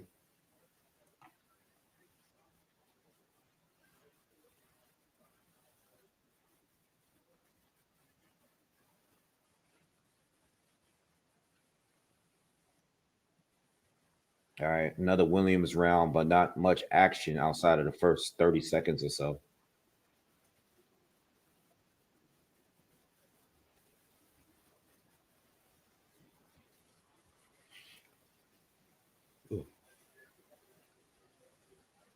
Not much happened in this Azim Polson fight neither.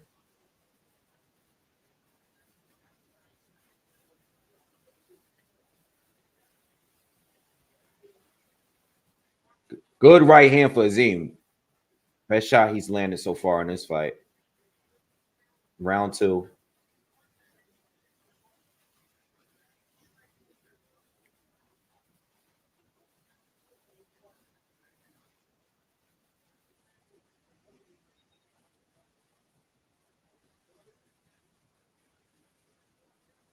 All right, we're about a minute and 20 seconds left to go in the second round, the Azim fight.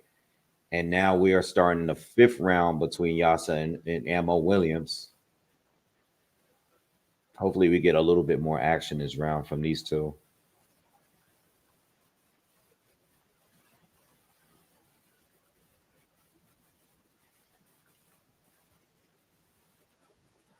Good, Azim. Nice left hook. Lands for Azim.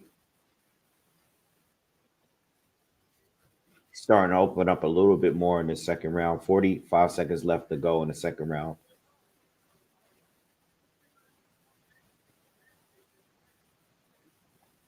Smash that like button, by the way, if you guys haven't already. Hit the thumbs up for me real quick.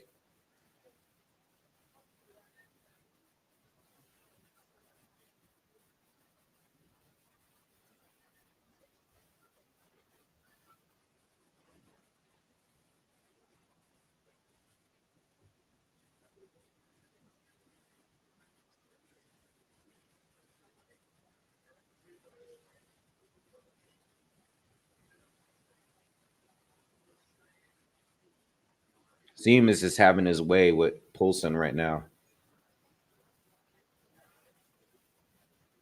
Halfway through the fifth with Ammo and Yasa. Nice check right hook lands for Ammo. Backed them up a little bit. Here we go. Oh, Ammo got caught with an overhand right. Let's see if he retreats again.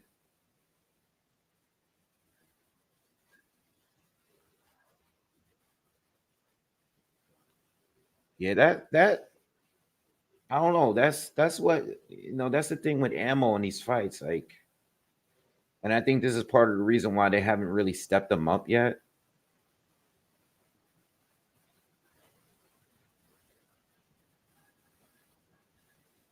I think he gets hit with a good shot and he kind of like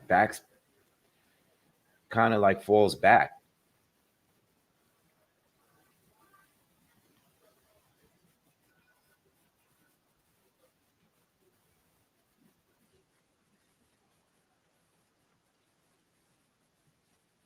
Now Yasa's the one that's moving. Ammo's coming forward. Ammo caught him with a left hand, and he's swinging him right away at him, and they tie up. Ammo caught him with a good shot. Oh, he caught him with a left hand. I think that bothered Yasa a little bit. 10 seconds left in the fifth round.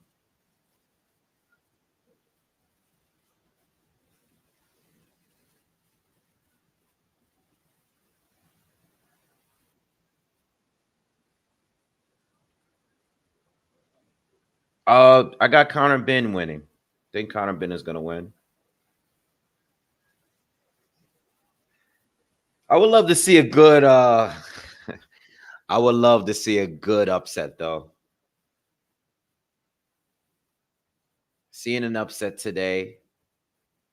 Of course, I put a little bit of money down on Dobson just in case he pulls it off. I think Conor Benn is going to win. And I think Joshua Buatsi is going to win by stoppage.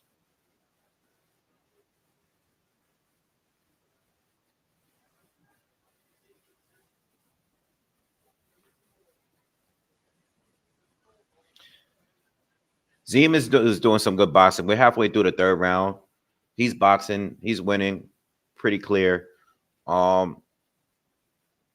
Just don't see the power, at least not yet. You know, this is a 12 rounder, so it's possible this might go to full 12. Let me see what other fights is on this one, just to double check and make sure.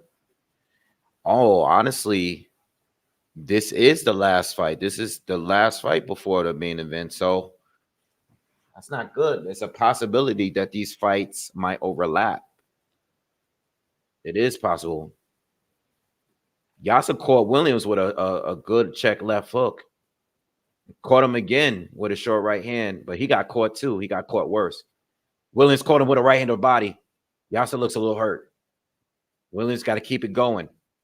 Keep on him, man. Don't back up, man. Keep on him. Another body shot. Yasa looks like he's about to go down. He ties up. You gotta keep it to the body, man. That's what's gonna do it. That's what's gonna do it. Williams got to do it. I just don't want these fights to overlap. Please don't let these fights overlap, man.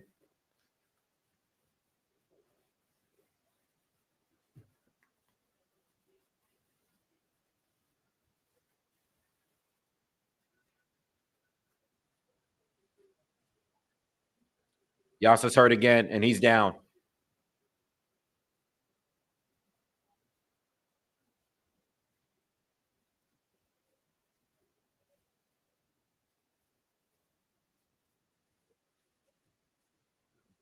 All right, so let's see if Williams is get a stoppage here. We still got a lot of time left, and Yasa is on the ropes. He's in the corner. He's trying to tie up again.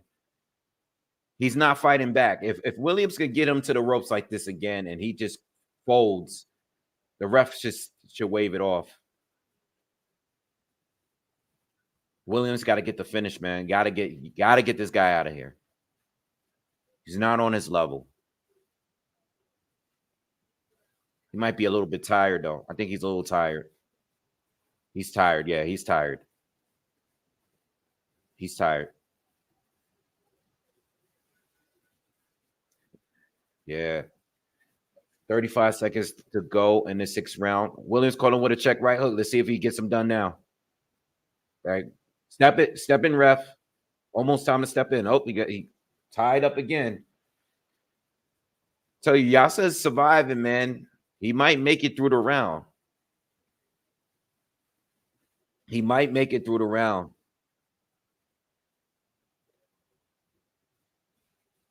Williams is trying to put him away, but he's tired too. Another body shot from Williams. He's trying to finish him off at the end of the round. Wow, he survives. Harvey Dock, the referee, who I like, by the way, he could have stopped him. He's going to his corner though. He's going to his corner. I think he's going to tell him, like, listen, give me something, or I'm going to stop this fight. Because he could have stopped it.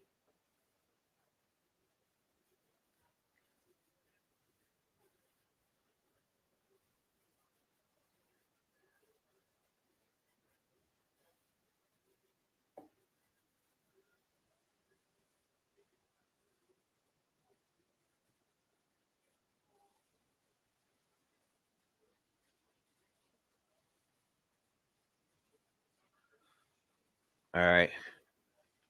I don't know if he's going to come out the corner. He looks like he doesn't want to come out. His team looks like they want him to come out. And the ref is warning him. He's giving him a hard warning before he lets them continue. I'm going to stop the fight. So let's see if Ammo can get the job done and get him out of here this 7th round. Let's go.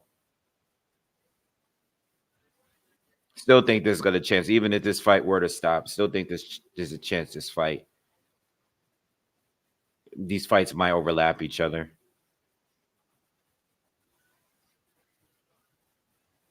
Good check right hook from Ammo. Yasa is coming forward. He's showing a lot of heart. He's coming forward. He's fighting now. He's fighting like as if he knows like this fight is gonna end. And this is a 10-round fight too. So Ammo seems to be tired still, and he's starting to use the ring again. So he's probably tired. I mean, or he could just be setting up another counter. We'll see.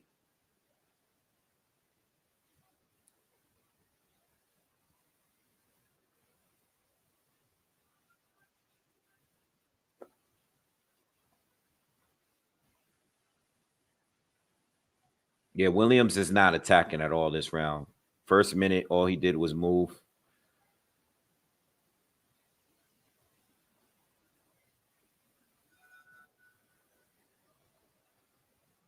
Yeah, I don't know. I think maybe Ammo's just gonna take the round off. I don't know, man.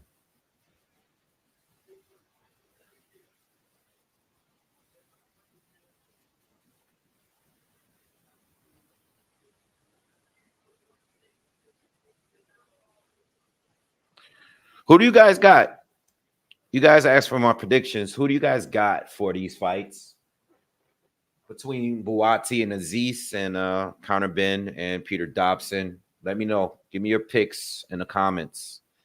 I haven't seen too many people give me their picks for these fights.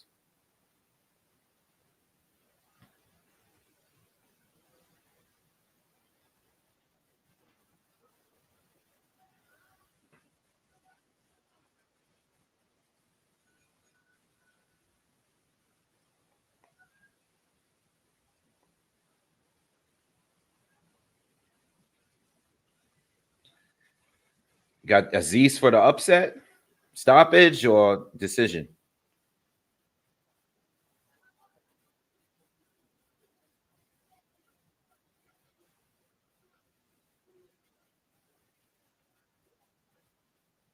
Oh, Yasa's knocked out.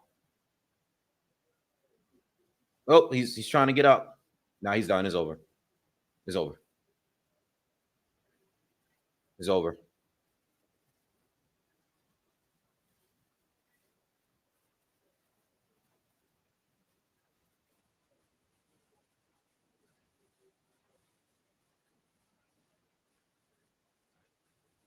Good.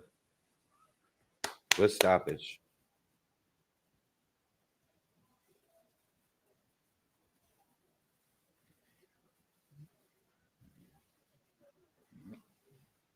Caught him. Feinted with the jab. Caught him with a looping left hand around the guard. And he got laid out. He fell all the way backwards and laid down. Tried to get up, but ref called it off. Good knockout, man. That was a big shot. Definitely the biggest shot he landed all fight.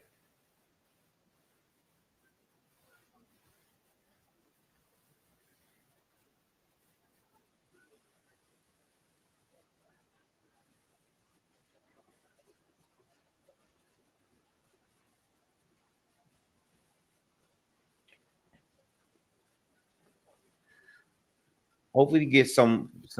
Hopefully, at some point, we get him to step up.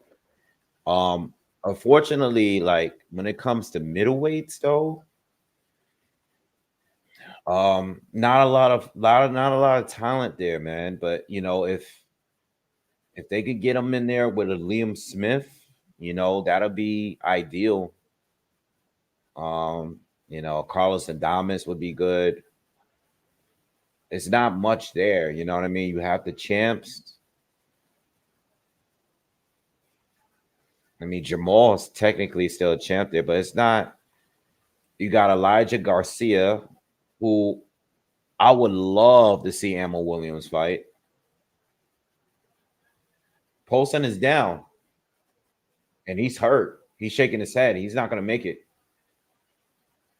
This fight is going to overlap, y'all. Oh, man. It's over. Azim got a knockout, y'all. These fights are going to have to overlap, man. Oh, shit. All right. Let me go to the bathroom. Give me a second, y'all. Give me a second.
Oh man, I was really hoping these fights don't overlap. Maybe they'll hold one of the fights. I mean, um, like I said earlier, the Dan Azeez fight was supposed to start an hour from now. Conor Benn is on time, so I don't know. I don't know. I guess we just got to call two fights.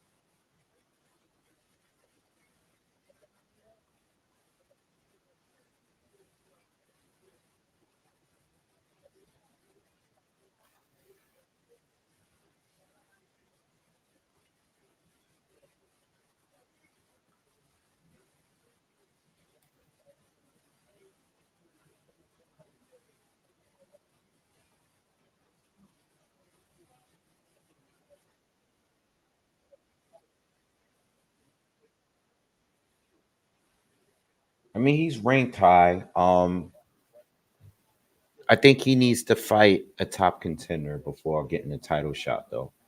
At least one. But everybody's green at the 160 division right now, right?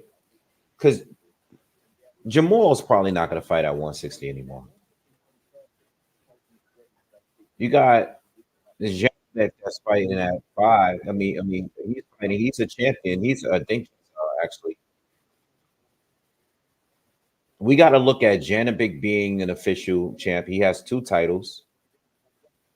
Um, Carlos Adames is the interim champion at the WBC. So, and then who is the WBA champ? I don't even know. Let's look on this list here. Let me go to Boxer. Let's look. Oh, Arislandi Lara. That's right. Lara. And Lara's going to be on the Keith Thurman card. It's not like an elite fighter division right now. It's just not. All right. Triple G, he's done. Canelo's moved up. Jamal's moved up. Andre's moved up. Munguia's moved up. Chris Eubank is still hanging around, but he's talking about fighting like Kell Brook and shit. Like the weakest division in boxing, all of boxing, right? It would have to be right now. I hate to say it, but no one has really proven. And I'm not blaming all of these guys. Carlos Adames, it's not his fault that Jamal has been out. Uh, Janabik can't get anyone to fight him.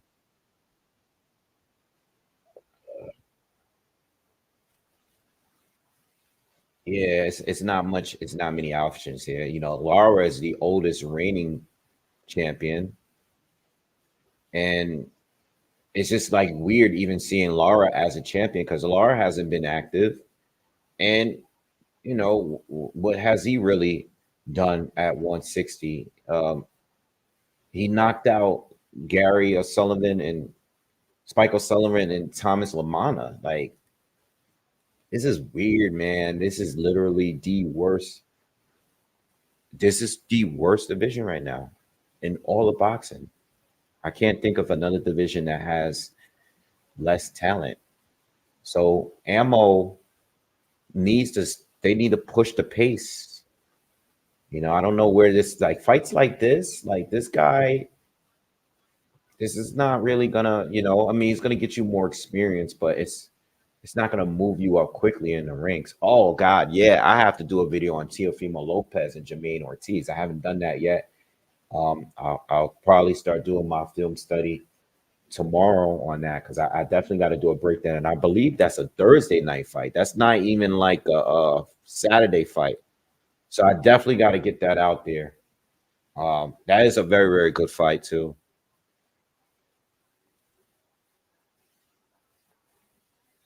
All right, so we got a bunch of commentary going on. We're just waiting for the main event at this point. All right. Um, did you guys pick up your picks? Who you guys got? Okay, we got Azeez upset Benn under 6. Mayoa, what's up, man? He says Benn and Buatsi by stoppages. All right, that's it. That's all we got. We got 70 people in here, man. Smash that like button, man. What's your picks, man? What do you guys think, man? Anybody else?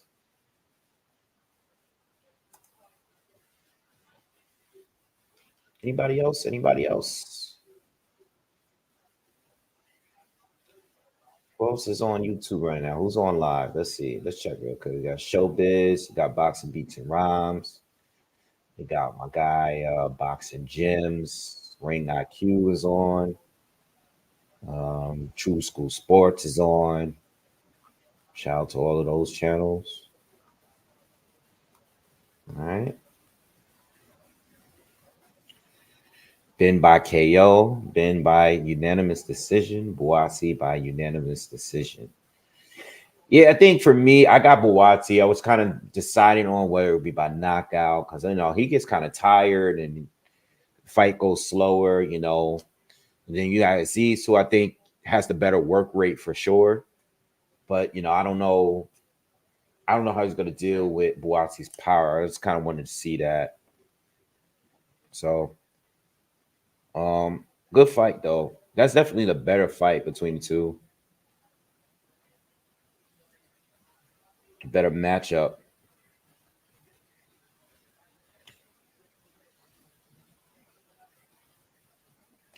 Peter Dobson, he's a plus 800.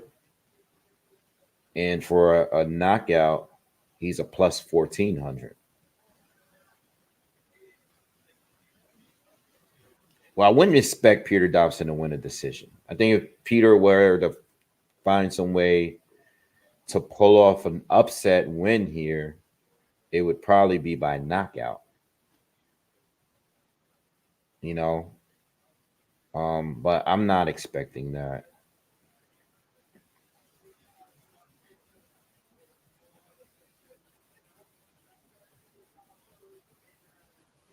But I do think, Connor, he makes mistakes. Sometimes he's a little too reckless. Sometimes he lunges in, he squares up in bad, he steps in, squares up sometimes in bad spots. And, I just don't know if Peter, again, I just don't know, man. So I seen him on YouTube. It's just like, Azeez is plus 4. Z straight up is plus 300. Buatsi is a negative 425. Under 10 and a half rounds, plus 185. I mean, that's pretty much the way to go for me.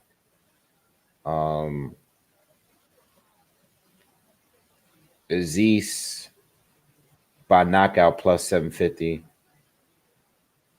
Azeez by decision plus 600. If you got Azeez winning, I think that is the way to go. I don't think he's going to knock out Josh.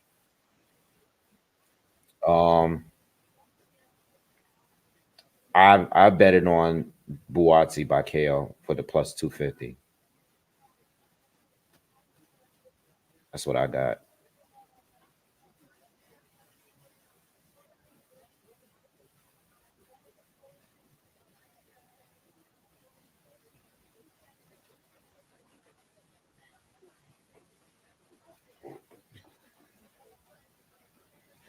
Yeah, Deuce, a lot of people did, man. Everybody thinks something's fishy with Fury. It doesn't matter what proof they got. I was talking about that earlier. Again, I don't think it's really about what video comes out or anything like that.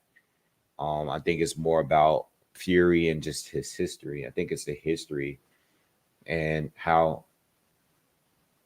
Oh, the fight, Conor Benn. I'm sorry, Buatsi And Azeez is coming out right now, which is surprising because this was supposed to be.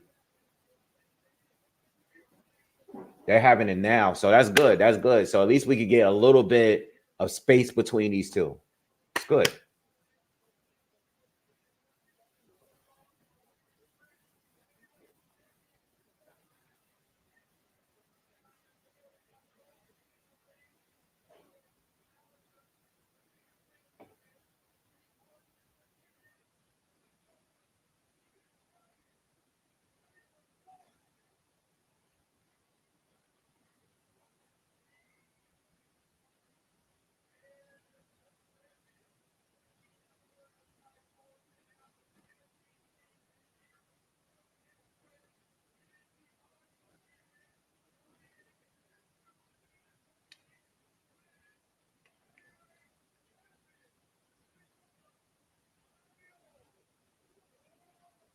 Fabio Wardley. That's another guy that we need to put on that list of that that conversation we had earlier with the heavyweights that is going to be on this card, on these upcoming cards. Put him on a list.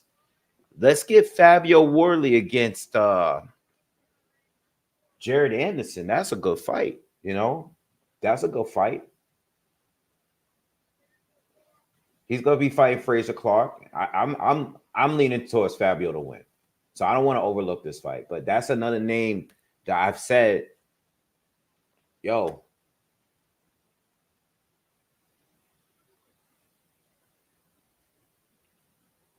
it's crazy. They both look exactly alike, except one got a beard.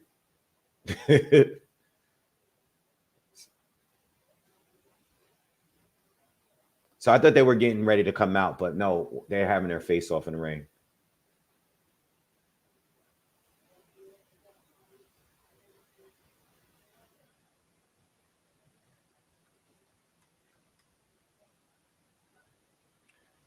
All right, so I don't know. I was excited. Now I'm not excited. Now I think they're going to overlap again.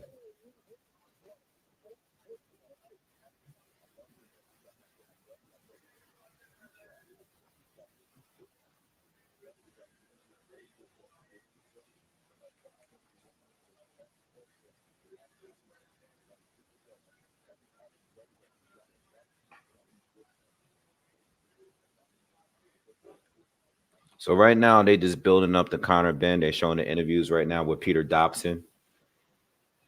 I don't want them both to stall. Like we're stalling in both ways. Somebody got to get the fight going, man, so we can get these fights.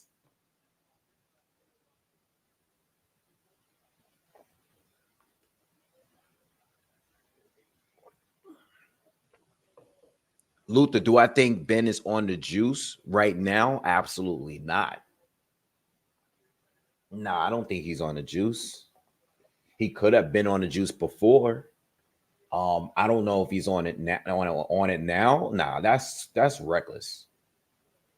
Whether I don't know what the truth is between what he was doing before, but being on a juice now is reckless. Like, bro, take it easy, bro. I don't think he's on the juice right now. Think he could have been though.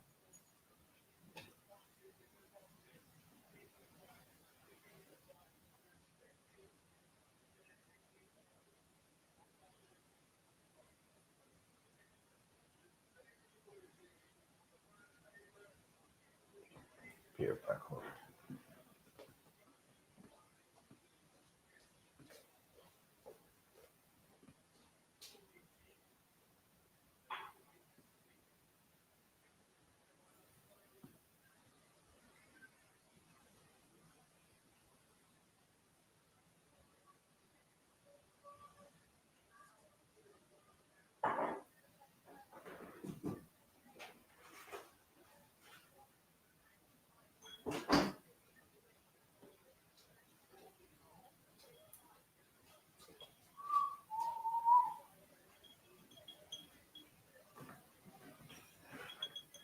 All right. Oh, they were just showing Conor Benn getting ready to come out. Let's go. Oh, so now they got Richard Reactpour and Chris Billum Smith doing their interview because their fight is coming up. I don't think Jai Opatai is gonna get no fights with any of these guys. I think all of them gonna avoid each other. I mean, avoid him and fight each other. You know, I'd never seen the first fight between these two. I tried to look it up. I couldn't find it anywhere on the internet anywhere because you know Richard Riakor does have a win over Chris Billum Smith, but I didn't watch the fight. I didn't see the fight, and I can't find it on the internet anywhere. Excuse me. I had wanted to talk about this fight, this rematch, but I didn't see the first fight, so I don't even know how to pick it. You know what I mean?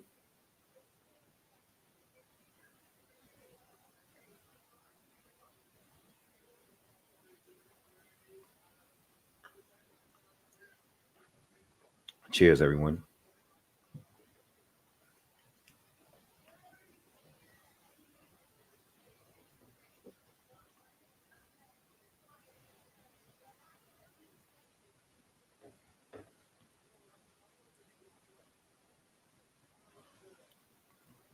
Yeah, they're showing like highlights of Conor Benn. Listen, he is a wild boy. There's no denying that, man. He's a wild guy. Um, but you know what? If you can't stop him, you can't stop him. He had Chris Algieri doing the Sonic spin roll.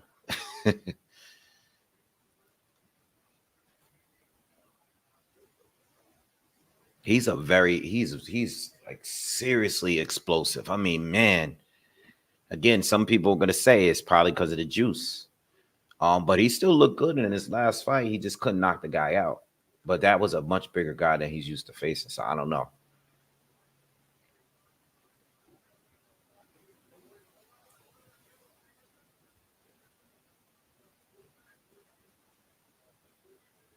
So now they got Richard Riakporhe and Bill Smith just going back and forth.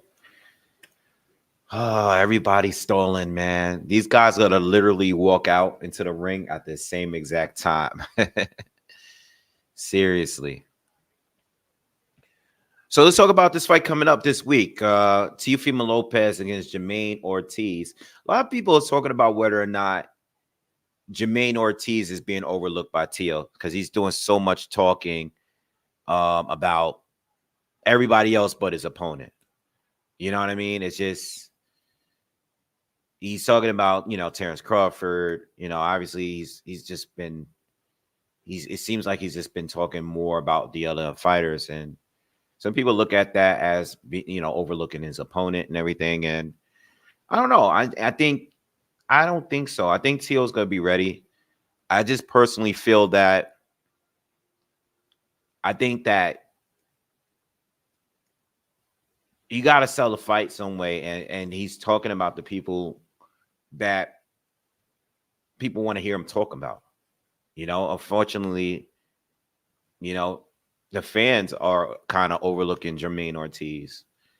I think this is a tough fight. You know, it is a tough fight. Jermaine Ortiz, you know, he's a very, very, very quick fighter. He's a very skilled fighter. It should be a good fight. It's a very good matchup. I have Teo. I personally have Teo winning.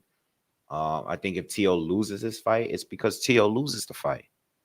You know, but I think Teo has the talent. He's proven to us he has the talent to win this fight. You know, and I don't think he's sleeping on him. I think he's trying to build up the fight by talking about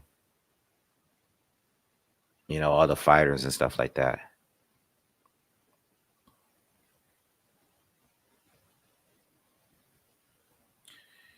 Yeah, Deuce. I think a lot of I think one thing that does happen is that as far as boxing's lost media, all right, I'm sorry. First of all, Peter Dobson is in the ring now. Benn is coming to the ring now. He's walking to in the ring as I speak. Right now, Sky Sports just cut into commercial. So they're a little bit, Connor's a little bit ahead. All right. But as far as lost media, it's not that it's lost. It's just that some of these networks choose when they want fights to be on the internet and when they don't.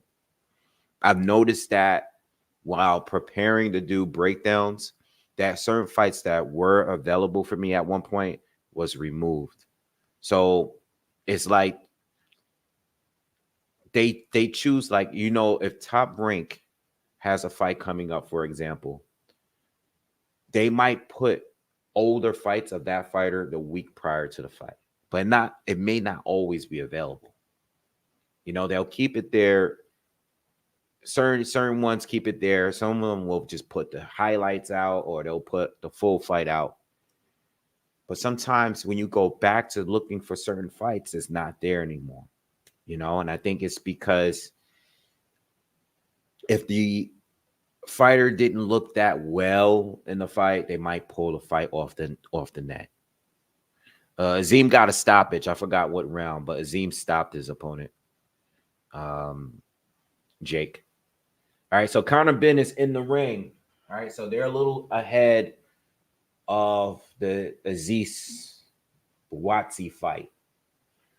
All right, but if this fight goes a certain amount of rounds, they're definitely gonna overlap each other.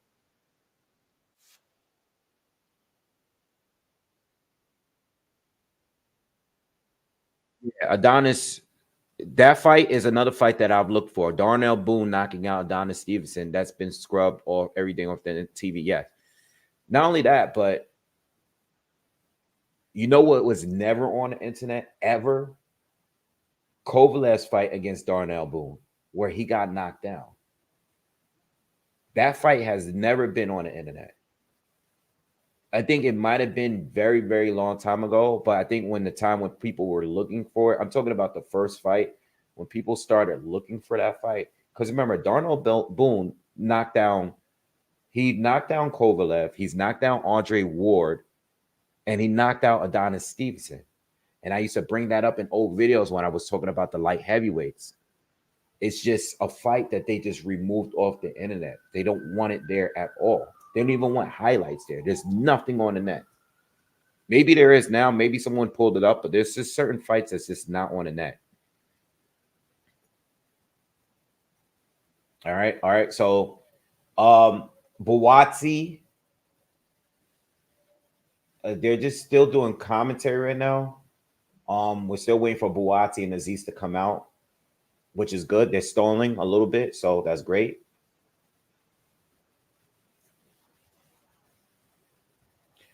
You know why I couldn't go hard with Peter Dobson? He was kind of shaky. That kind of made me feel like, I feel like all the stuff, all the trash he was talking was kind of voided because of how nervous and jittery he was acting. Especially when he was sitting on that stool, man. He was just like, he couldn't stop moving. I mean, all of that might exit him. All that nervousness might be out the window once this fight starts. I mean, or right now while he's in the ring.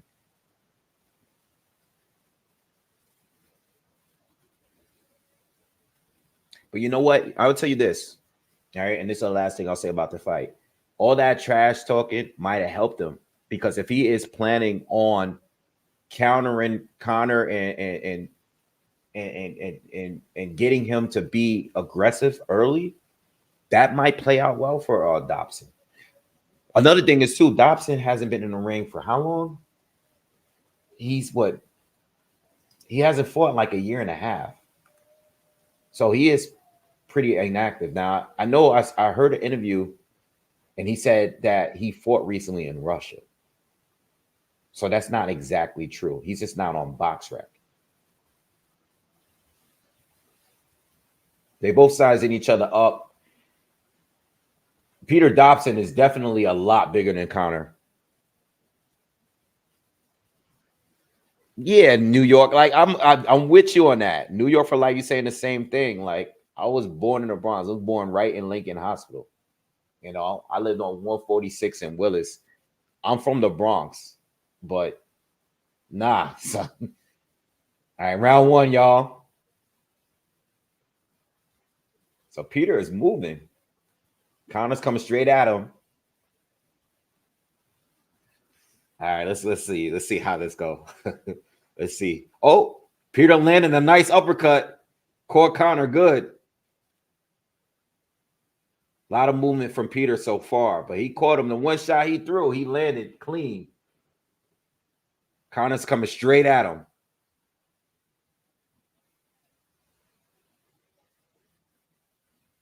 Peter's been tying him up.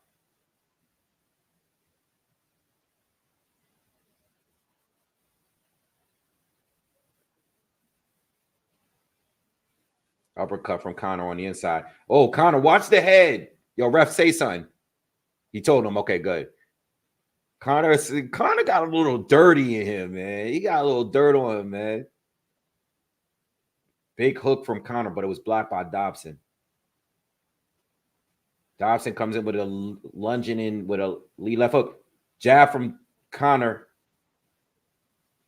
Almost, I thought it was almost going to knock down Dobson the way he reacted when that jab landed.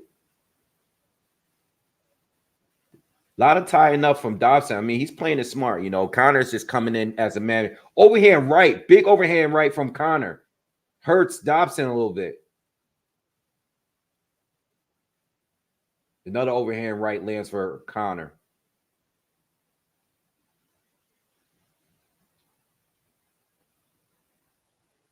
As far as the other fight, they are just announcing Buatsi and Azeez. Azeez is entering the ring right now. No, I'm sorry. Buatsi is entering the ring now. He's doing his ring walkout. We're still in round one. Connor Benn is up this round so far. 50 seconds left in the first round. Connor's been landing a few big shots here. Not much from Peter. A lot of tying up, a lot of movement from Peter, but haven't got much from Peter so far in this first round.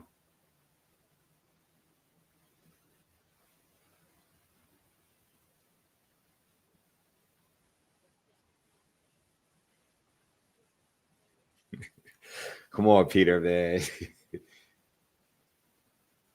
Come on, Peter. Show me something, man. Come on.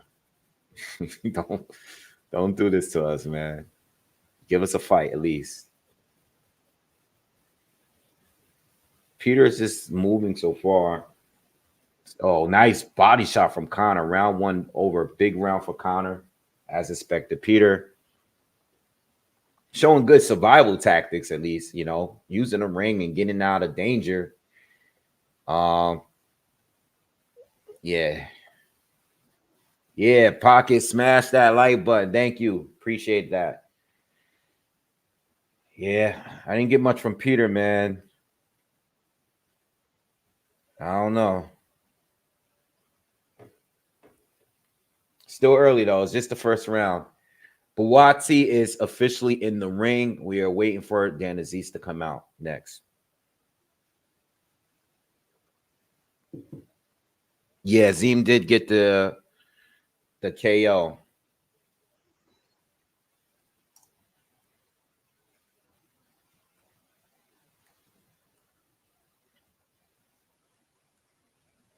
All right. Azim got the what round was it over then?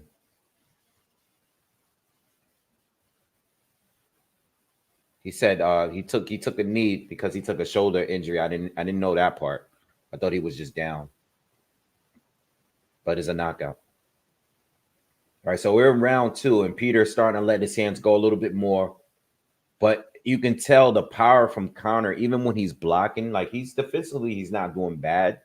But every time he blocks, he kind of like flies backward. Like Connor is way, like, as far as power and just being explosive, Connor's on a different level.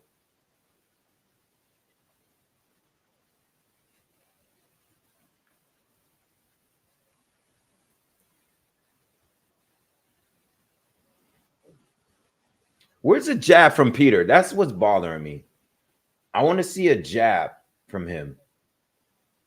Like, he's just been defensive in this fight so far.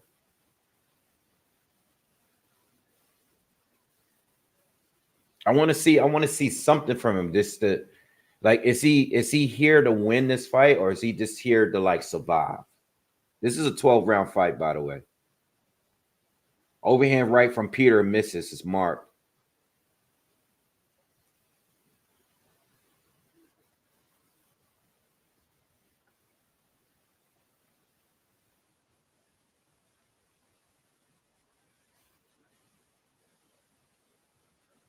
To be honest, though, I'm not really, Connor's clearly winning, but so far in this fight, it's making it look like Connor's just some kind of madman who just lunges in with big shots.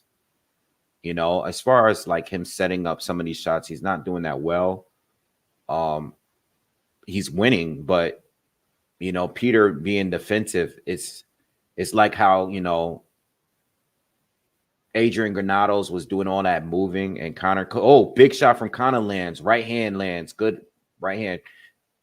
See, now that Dobson is being more stationary, it's easier for Connor to get these shots off.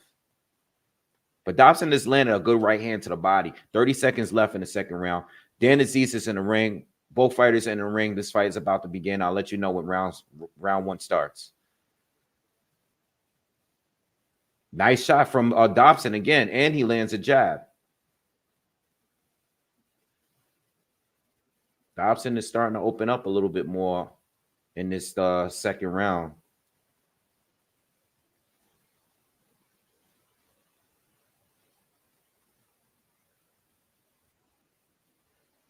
Two rounds in the books. 2-0 for Connor.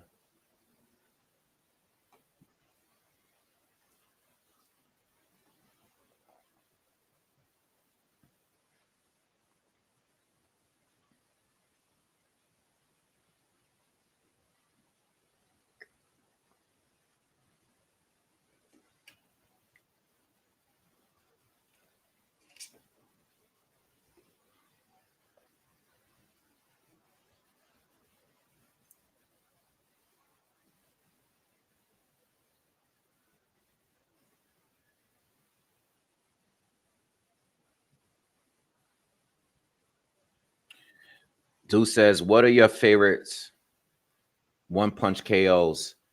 I would probably say it's the step back uppercut. I was in love when Andre Berto used to. That should be my favorite punch show that he landed. I mean, I'm talking about when he was like a prospect. That was my favorite punch. That's still to this day my favorite shot to land for an uppercut, for a knockout. You just step back, time the fighter lunging in, and catch him clean with that. That's my favorite for sure. Another big right overhand right lands for Connor. He's landed 2 so far in his third round.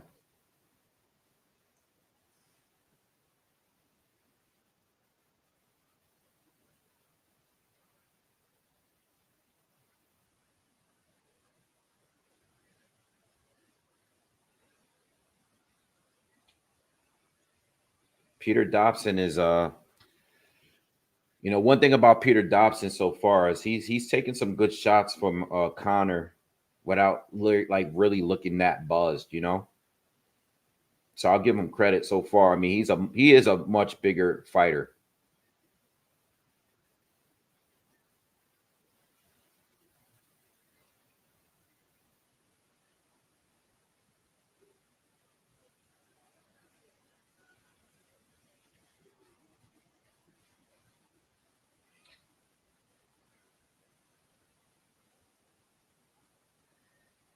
Finally, Peter throws a jab. Another overhand right catches Dobson clean.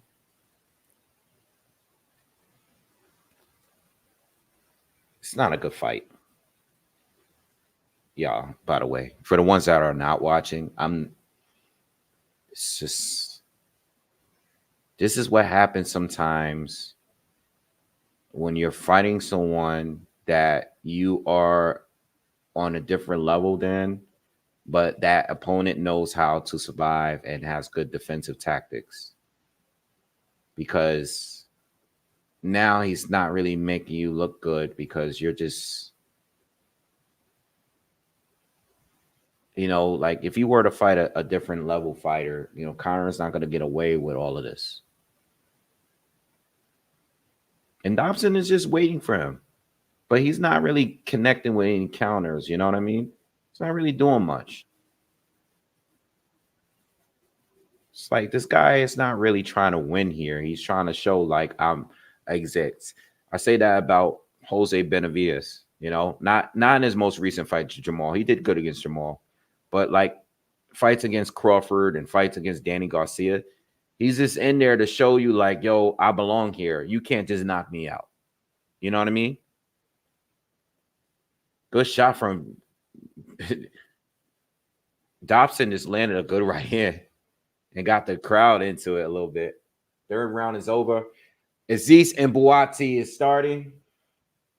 I'm going to be calling that a little bit while this fight. I'm going to look more at that fight unless something happens here with this Benn Dobson fight, because it's not competitive.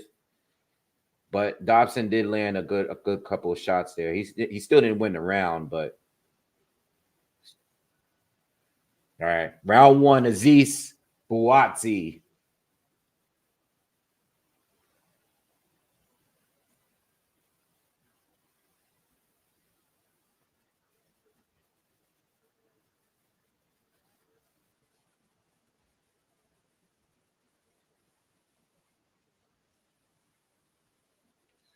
Good jabs from both.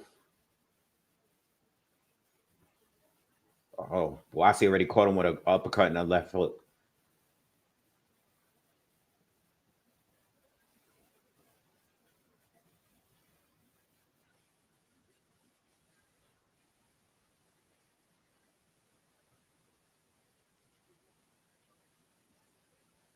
Good jab from Azeez. Azeez doing a good job getting away out of the way that right hand from Buatsi. Oh, fight is very physical. Ref is getting in the mix, trying to break them up.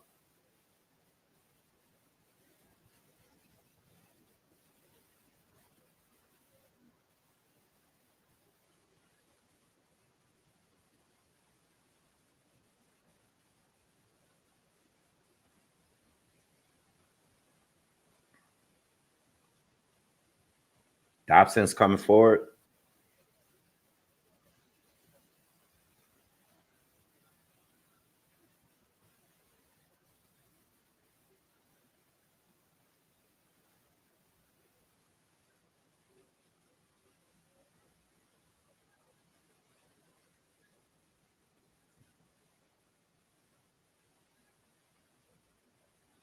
Dobson is coming back a little bit.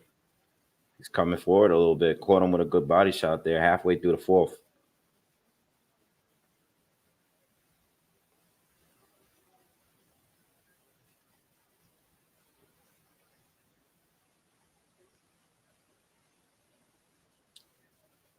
Nice combination from Buatsi.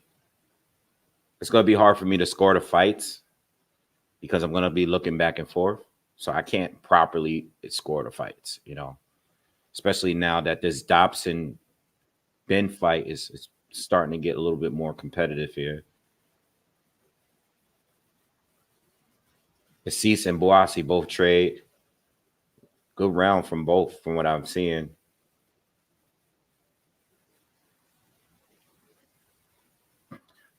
Azeez definitely worked on his jab a little bit. I thought he used to overextend on his jab a little bit, but he's been on point with his jab so far in this fight.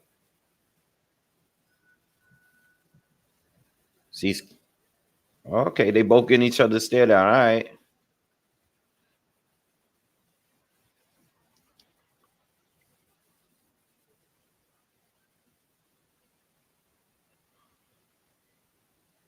Is Connor Benn slowing down?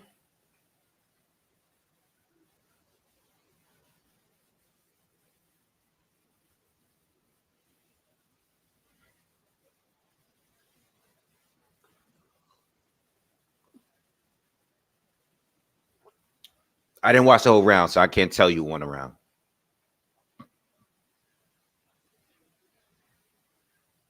He's definitely missing a lot, yeah.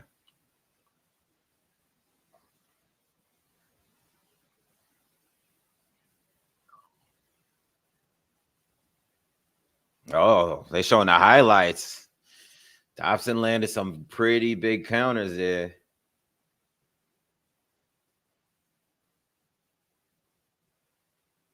Uh-oh. As I say, I don't know. Conor doesn't look good, even if he's winning. Still doesn't look really good, man.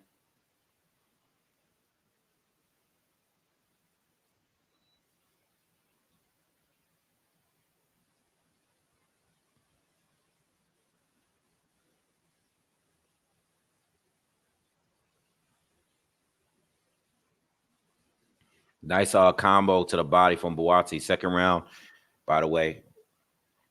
Conor and Dobson, we're in the 5th round. God, these fights overlapping each other really stinks, man.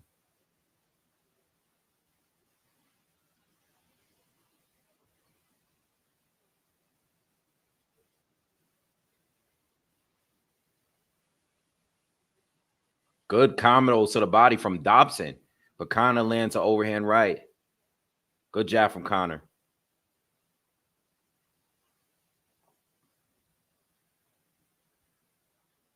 Oh, nice exchange from Buatsi and Azeez. We got a fight in this second round.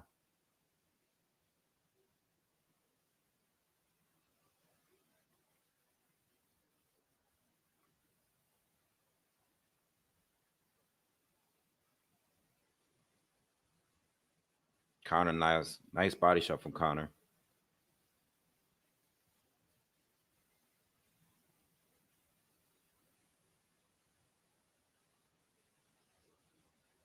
Oh, good overhand right from Dobson. I don't know. Conor's looking a little shaky here.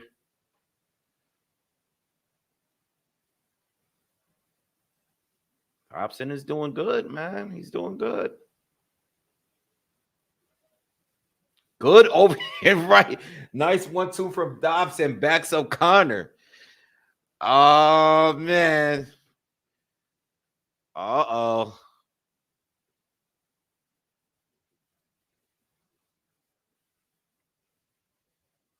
Uh-oh.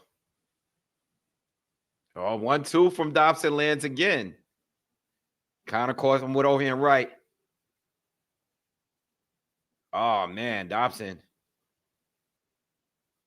This is a real fight now. Oh, shit. Oh, Dobson landed another overhand right. Oh, shit. Oh, shit. Yo, Conor's getting beat up. Oh, man, 30 seconds left in the 5th. Oh, man, what's happening, man? What's up, Conor? Oh, man. Oh, Dobson's beat him up, man. Oh, Conor comes back with the right hand. Oh, man, I can't even focus on the other fight right now. This is Conor might be getting exposed here. Conor looks sloppy, man. He's just, oh, man, this is the worst I've seen him. Oh, he looks bad. He looks really, really bad. Oh, man, I don't know, man. I can tell you this, from watching that round, the way he reacts, like the way that Conor reacts getting hit with a big shot is different than the way Peter reacts. Like Conor, I don't know, man. He's taking some really big shots here. All right. No damage, no real damage, like visible damage from either guy, but oh, man.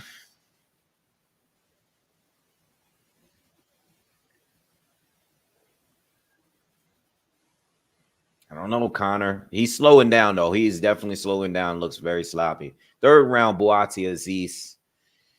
All right. Trying to get into the fight. It's just hard when this is happening with Conor Benn right now. It's hard to keep my eyes off that fight. Good up is a body shot from Azeez. From what I'm seeing, Azeez is doing a really, really good job. Better than I thought this early. I think Buatsi had the advantage in going into the fight. I figured Buatsi would have the advantage in the earlier rounds. But Azeez is doing pretty well from what I've seen.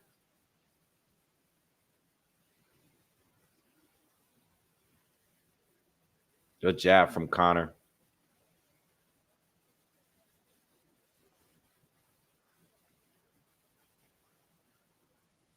Good jabs from Conor this round, this sixth round. I'm sorry. Again, remember, this is a 12 round fight, even though it's not for no championship or anything. This is a 12 rounder, which may not favor Conor here. Nice exchange from both. Dobson lands a right uppercut. Conor landed a couple of body shots there. But Conor definitely looks out of it a little bit. He looks tired.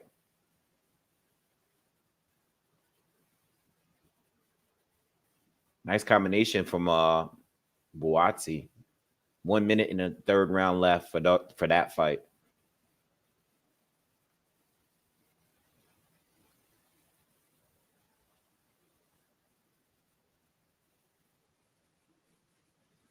This is bad for Benn. Win or lose. Oh, win. I mean, even if he wins, this is not a good performance at all. Conor lands a jab in the right hand, but again, Dobson doesn't seem to be bothered. That's the question I had going into that. Like, how durable is this guy? He is much bigger, but he's taking his shots fine from Conor. And Conor doesn't look nearly as explosive as he's had at welterweight. Nice exchange from Buatsi and Azeez going crazy. They going to war here in this third round. Close it out.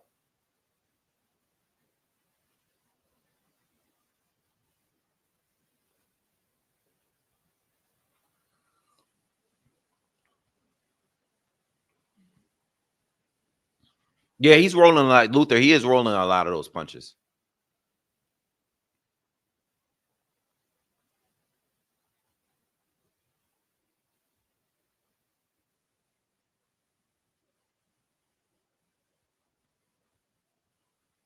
All right, round is coming in. Not only are these fights overlapping each other, but even the timing of the rounds are close.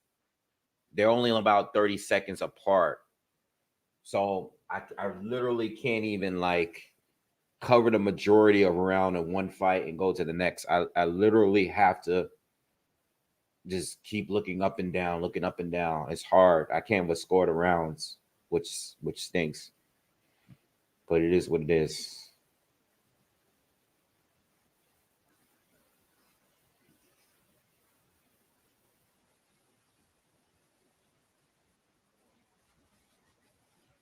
Azeez came out with a massive amount of Vaseline on his face. It's all over the place. Azeez, nice body shot from Azeez. What round we in? We're in the fourth round. The beginning of the fourth round, and then we're starting the seventh round with Conor and Dobson.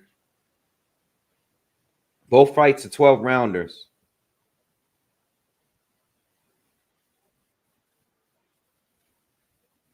All right. Jesse Vargas unofficially gave Conor 3 rounds to 1, but he's behind because we're in the 7th round. I don't know why they even showing that. Conor got him on a corner, and he landed a few big shots there. That was a nice little few shots that Conor landed. But again, Peter is rolling a lot. He's not feeling the full impact. Peter's doing a good job rolling a lot of these punches.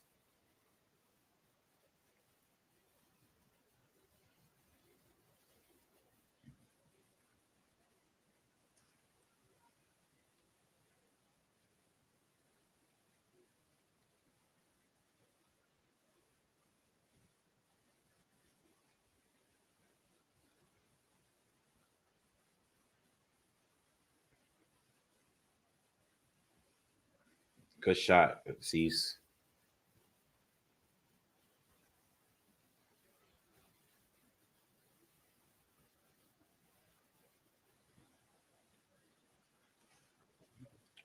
Nice exchange from Azeez and Buatsi again on the inside. 1 minute left in the fourth round.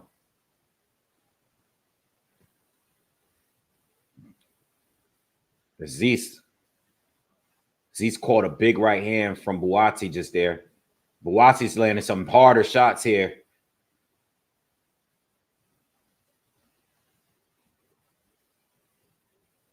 It's a good fight.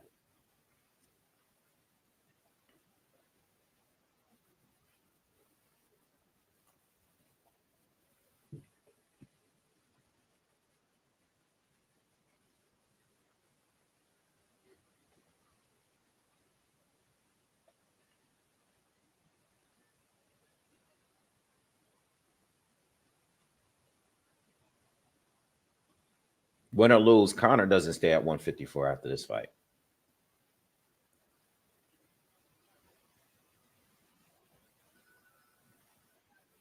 Oh, nice right hands, both from Conor and Dobson. Conor is, watch the head, Conor. Dobson's doing a good job rolling a lot of these right hands, man. He did a good job. He's doing a good job. Excuse me.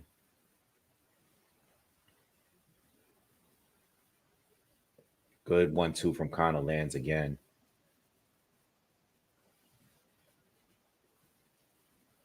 Good fight, man. Both fights are good. Both fights are legit, man. Too bad they're happening at the same time. I still think Conor is winning the fight, but the fight is a lot is closer than what many expected it to be. Like, Dobson is a legit opponent, and Dobson is giving him his best fight. He's giving him a better fight than Vargas, Algieri, you know, all these guys that he's fought. Giving him a much better fight. He's making Conor look sloppy, you know.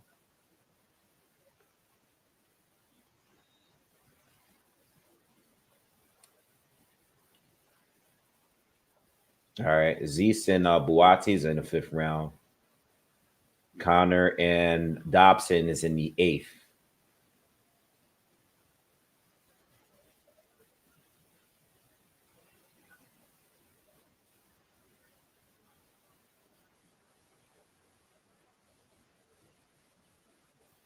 Good short hand, right hand from Dobson got caught with a few right hands. Is there? But again, he doesn't seem to get hurt. He's not getting hurt by anything that Conor is landing. And again, a lot of it is because some of the punches are not landing that clean. But he's Conor. Yes, Conor is winning the fight. He's not losing the fight. He's winning the fight. But he's struggling, bro. And I think the inactivity of Dobson is part of the problem.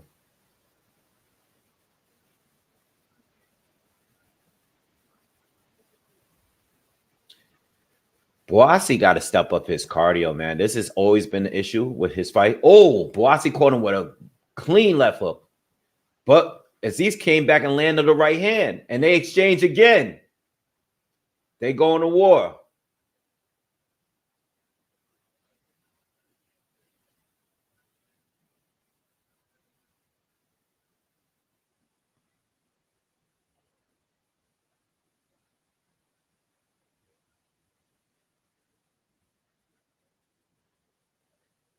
Good uppercut from Buatsi on the inside. Another uppercut from Buatsi on the inside. 40 seconds left in the 5th round. Benn and Dobson, we had a little bit over a minute left in the 8th round.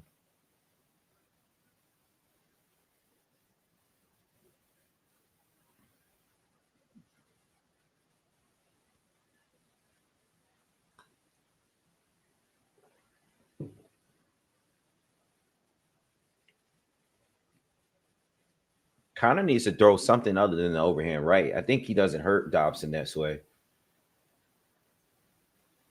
Oh, big shot from Buatsi. Big right hand. That hurt Azeez a little bit. Backed him up a little bit.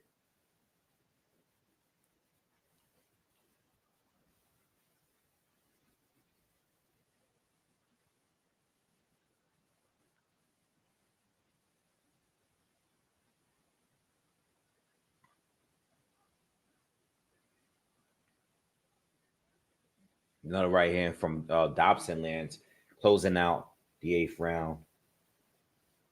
But it's been a counter round. Oh, good combination from Conor lands. Dobson is tough, man. He's tough.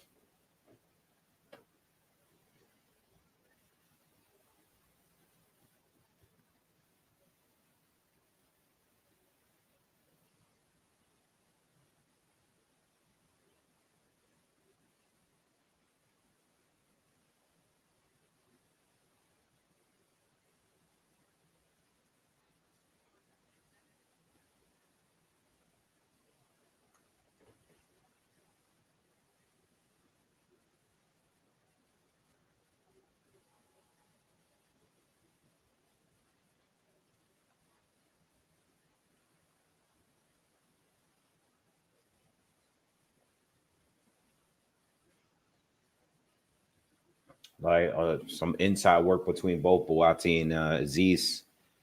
Just both going to the body, digging to the body, a little phone booth action from both. From what I've seen in the Buatsi Azeez fight, both are getting the shots up, but you see the difference in power between the two. Buatsi shots are a little bit more effective from what I've seen. But he gets caught a lot, and there's moments where it's just not enough activity from him. But he's definitely the puncher between the two. Azeez is showing a lot of heart and is coming forward, and he's throwing more punches, though, which was expected. All right, we're in the 6th round, halfway through the 6th round between Buatsi and Azeez, and we're a minute into the Benn Dobson fight.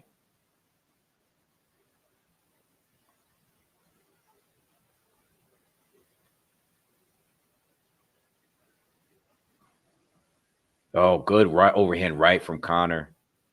So I think what's happening here, at least from the last couple of rounds, even though Dobson had his moments, it's starting to look like he can't keep up with the pace of Conor. You know, Conor's activity is still been winning the rounds. You know, Dobson is not enough activity from him. He's landed some good. He just landed 2 overhand rights, but his activity is not enough. You know what I mean? And he's getting tired as well.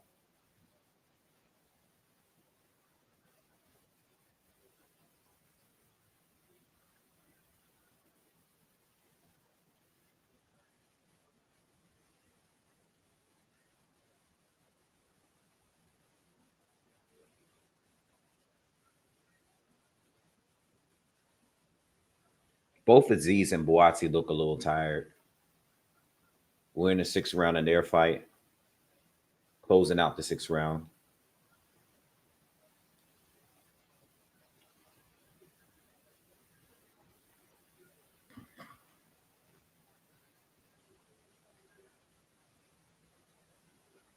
Nice shot, Azeez.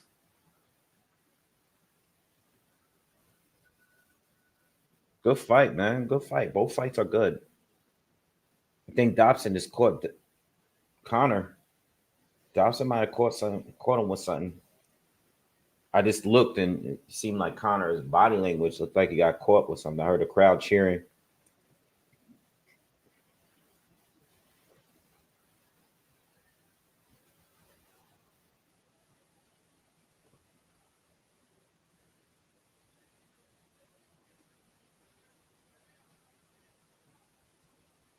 Ooh, nice body shot and left hook to end the round for Dobson.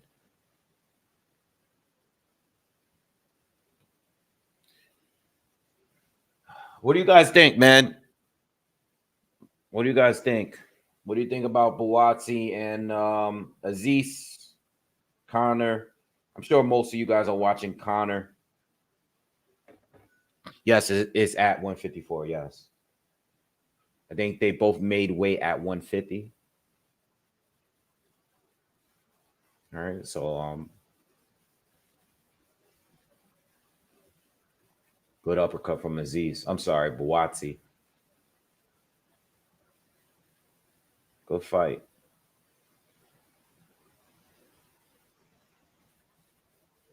Uh viewers voting has Buatsi up around.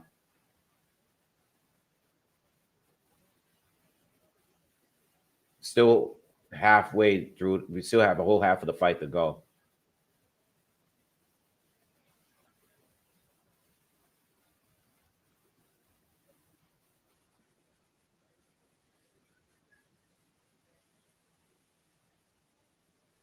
Good body shot from Conor. Conor has Dobson on the ropes. Again, we've seen this. Dobson still look comfortable though. Dobson with the body shot. Oh, big uppercut from Dobson. And combination lands.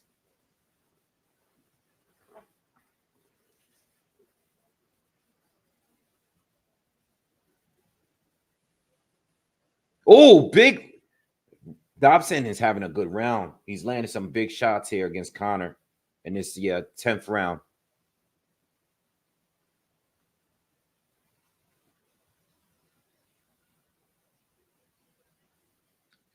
Conor comes back with the double jab and right cross.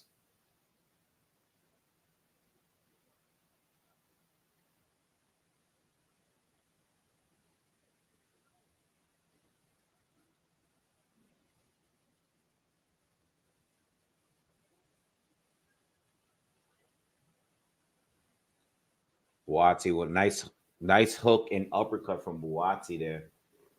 45 seconds left in the 7th round for them.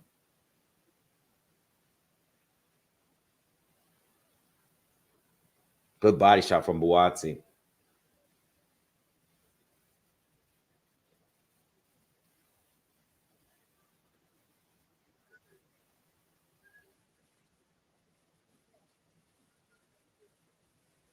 I think Dobson just caught him on the right. Closing out the 7th round with Buatsi and Azeez. Benn and Dobson closing out the 10th round. Good jab from Buatsi. Oh, overhand right lands for Buatsi.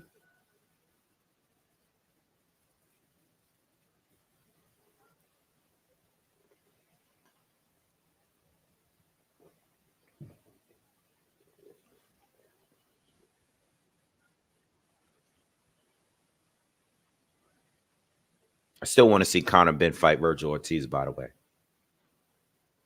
I still want to see that fight. Regardless of this performance. It's not a great performance, but I still want to see that fight.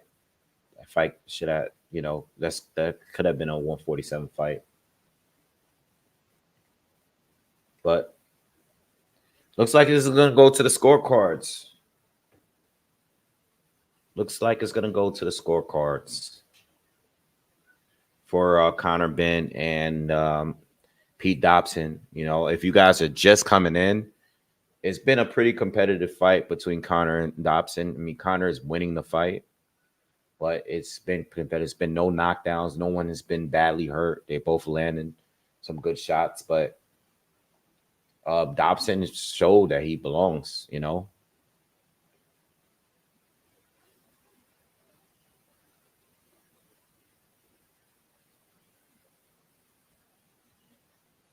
All right. As far as Buatsi and Azeez, I've definitely watched a lot more of Conor and Dobson.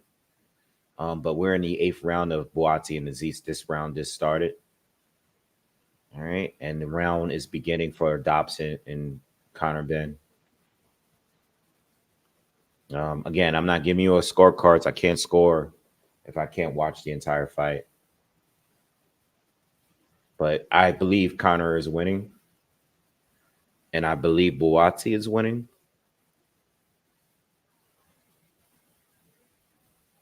I think just Buatsi, just again, from what I've seen, he's just way more effective, you know. Um, not the greatest volume from either, but from what I've seen, Buatsi is a little bit more effective with whatever he lands. All right, but no one's been hurt, no one's been knocked down in either fight.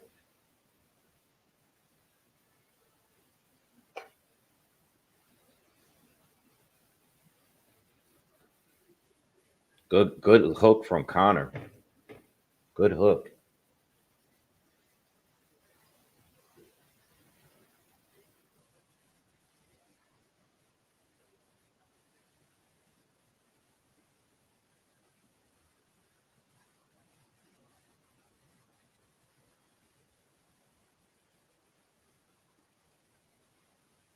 I expected more volume from Azeez. I felt like, especially at this point in the fight, I just expected a little bit more push from him. You know, being that Joshua Buatsi has gotten tired, he's been tired in the second half of fights. So I figured that Azeez would push a little harder with volume. I figured he would close the gap a little bit more and put out his punch output would be much higher than what it is, especially for in order for him to win. You know, I'm not saying he can't win because there's still a lot of time yet left, but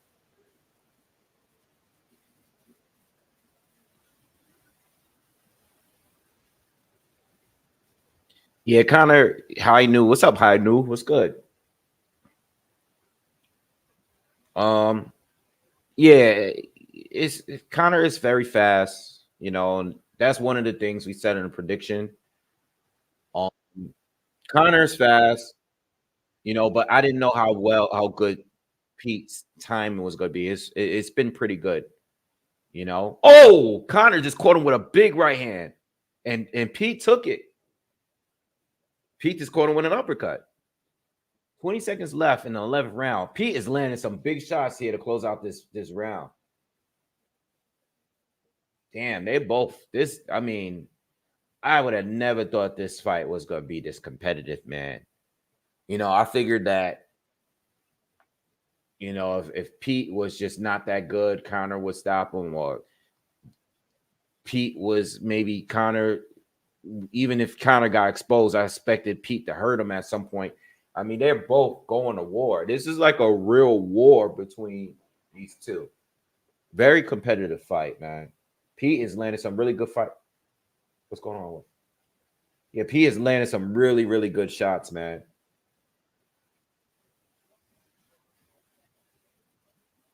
It's actually a legit, like, real fight, man. Even though Connor is winning, um, Pete is doing his thing for sure.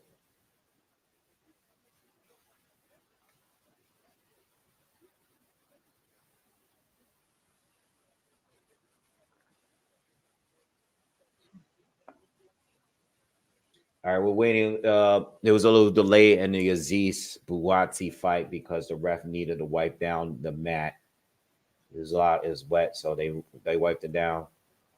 So the final round between Connor and Dobson is beginning, and the ninth round between Buatsi and Azeez is beginning. As soon as Dobson Benn is over, we'll go straight into the Buatsi Azeez fight. All right.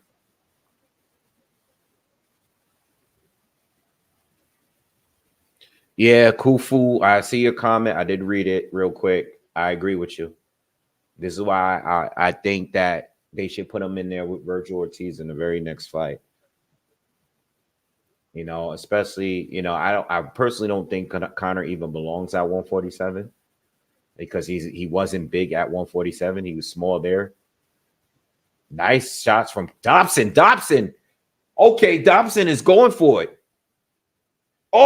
This is turned out to be a full blown out war. And Connor is spitting out. I don't know what he's spitting. I don't know if he didn't lose his mouthpiece, did he?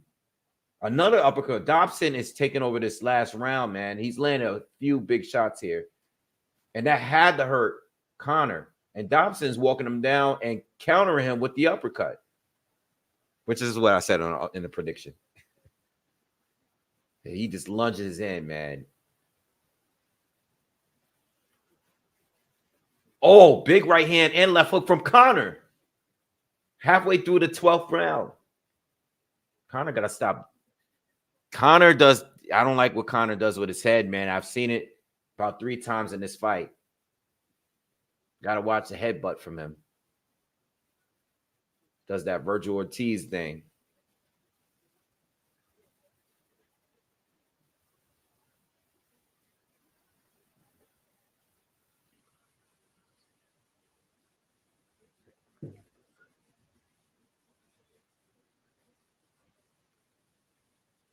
Good fight, man.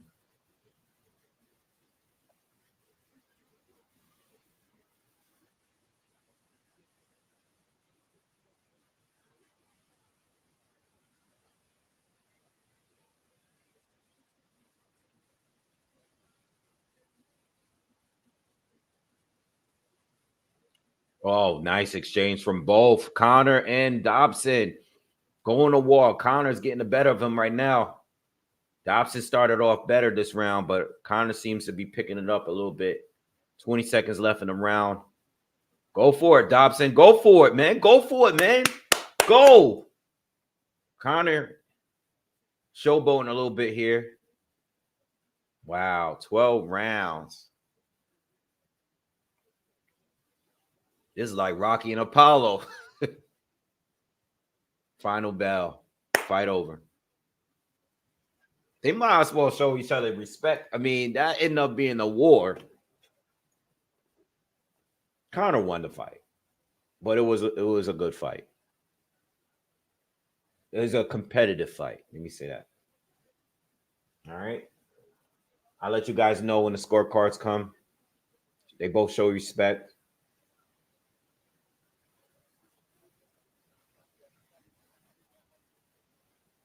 Some close rounds there. Peter, but you could make a case that Peter Dobson won 4 rounds in that fight.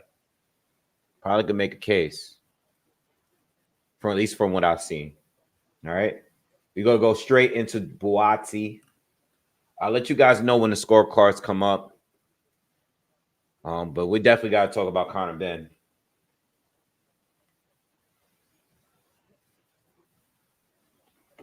All right. Buatsi and Azeez begin the 10th round. All right. This is a 12-round fight.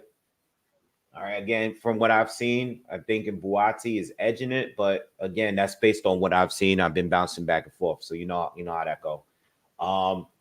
Unofficially, the viewers' verdict scorecard has Buatsi up 87-84. All right, that's pretty much 5 rounds to 3, I think. Or is it 5 rounds of 3? Yes, I think it's 5 rounds of 3 if I get my math right. I don't know. All right, but Buatsi is up on the cause. Or 6 rounds to 3, I'm sorry. All right, I think Buatsi is winning from what I'm seeing. It seems like the momentum has been in his favor here. Again, Dan, we need more output because he's not the bigger puncher here. He needs more output if he's expecting anything. All right, these last 3 rounds.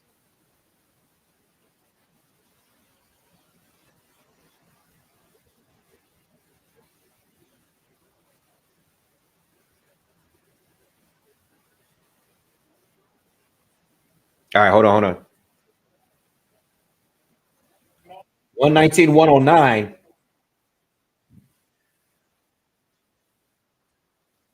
118, 110. 2. 119, 109, 118, 110.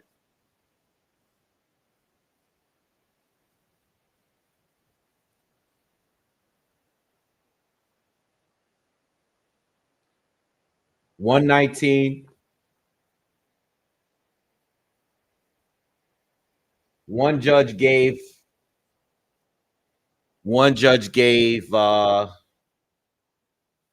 Dobson 1 round, and the other 2 gave Dobson 2. All right. Close rounds. Close rounds. Again, I didn't score, so I'm not going to say anything. But the fight was competitive, but the rounds were close. Rounds were close.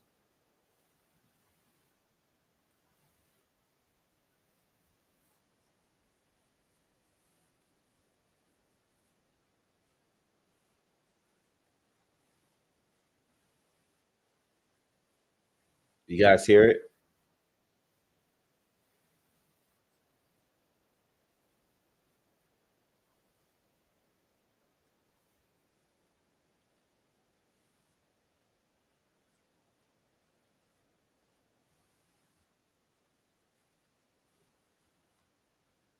All right.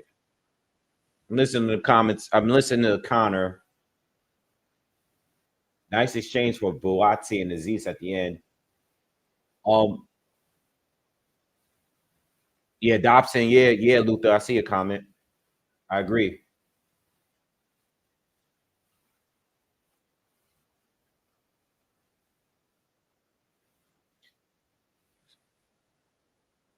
He said he's talking about one. They're talking about 147 still. So I'm assuming that Connor is not really going to campaign at 154.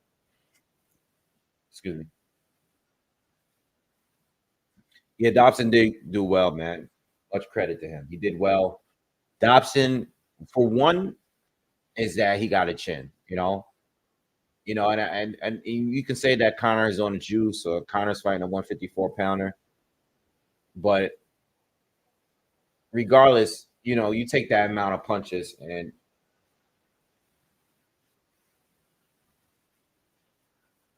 11th round for Buatsi and Azeez.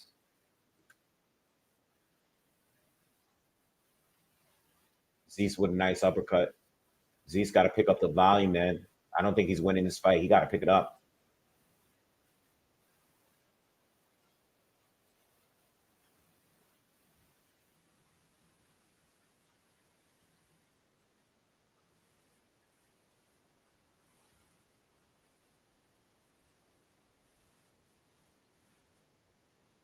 Fight Evan Egan. That's not a bad fight. It's not Virgil Ortiz.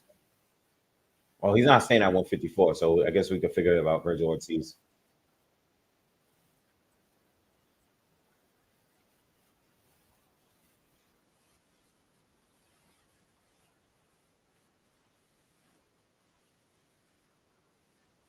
Okay, Azeez.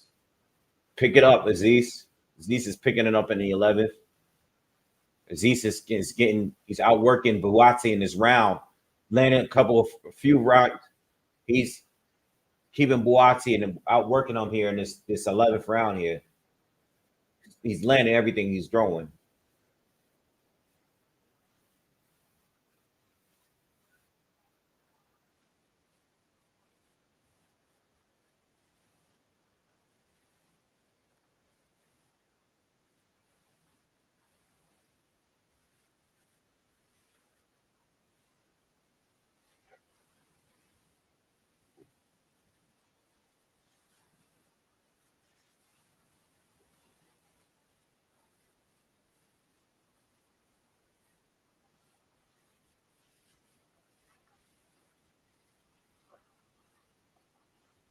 We're talking about Usyk, I think.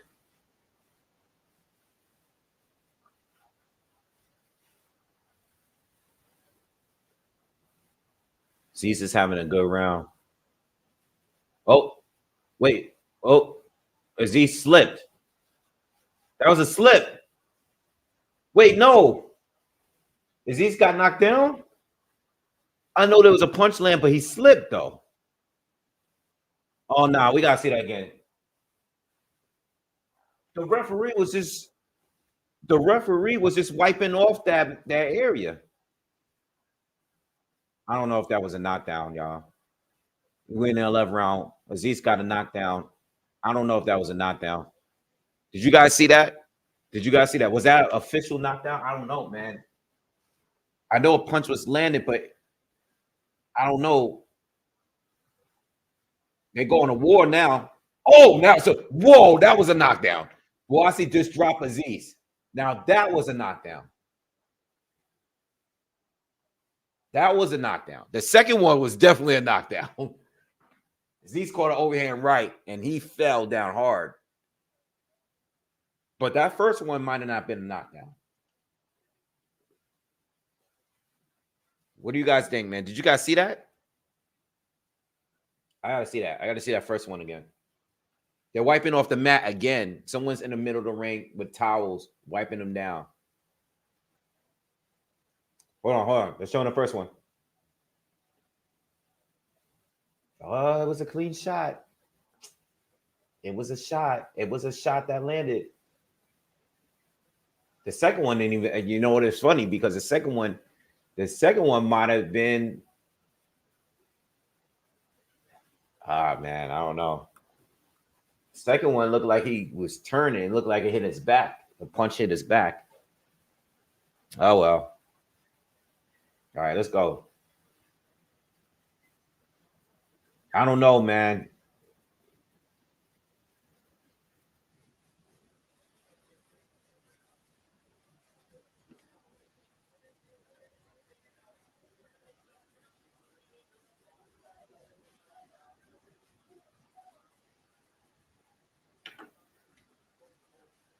Oh, good right hand from Buatsi. Buatsi is taking over this round so far, this final round. Azeez is fighting back, though.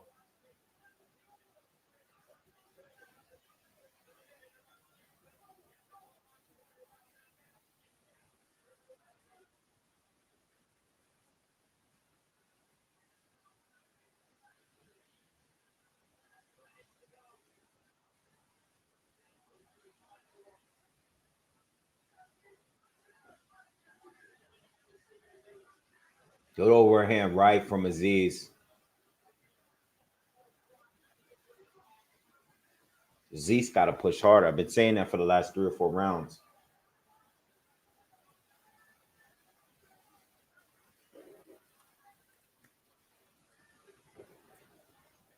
Good right hand from Azeez. Good right hand. Not a lot of power in it, though.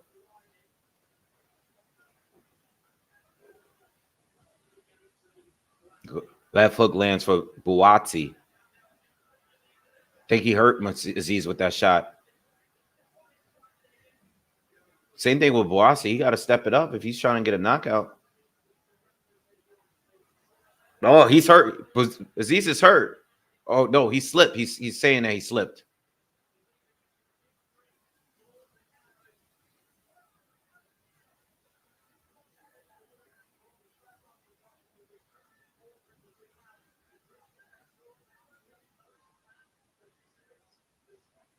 Young Hollywood.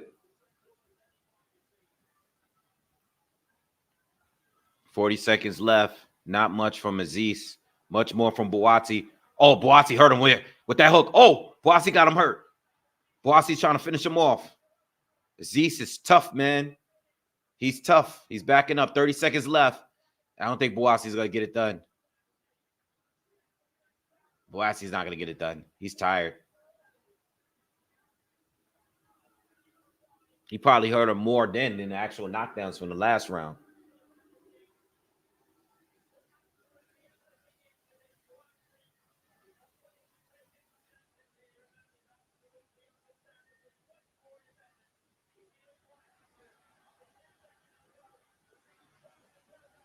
Oh, exchange. They both in. Respect. Fight's over. Definitely Buatsi win. Fight's over, y'all. Uncle Jack, fight's over. Fight's over. Tell you guys the scorecards in a minute. I think Buatsi will be up for WBA title shot against Bevo.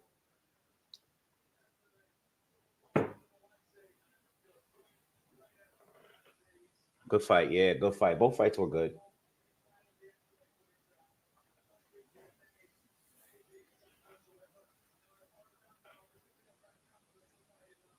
Yeah, Buatsi needs activity, man. And to be honest, I expected more activity from Dan Azeez.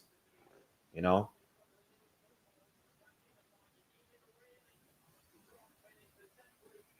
They're showing a lot of respect for each other. I mean, they were cool before all of this, so. Yeah, those knockdowns is weird because, so let me talk about it. The first knockdown, it didn't look like a knockdown, but when I saw the slow motion, I did see a right hand connect. But I don't think the punch that landed is what caused the knockdown. It was a right hand that did connect. But after watching the second knockdown, which was a harder knockdown, when they showed the replay, it looked like the right hand didn't connect. It seems like Buatsi had turned And when I'm sorry, Azeez had turned, and when Buatsi hit him, it looked like it hit him on the shoulder or in the back area, and he slipped and fell down. So both of the knockdowns are kind of questionable to me. You know, I mean, at least in the first knockdown, a right hand did definitely land, but I don't know if that was a right hand that caused. You know what I mean? That wasn't a hard right hand. It looked like he possibly slipped on both of those knockdowns. You know, I mean, regardless of the knockdowns, at least from what I've seen, Buatsi won this fight.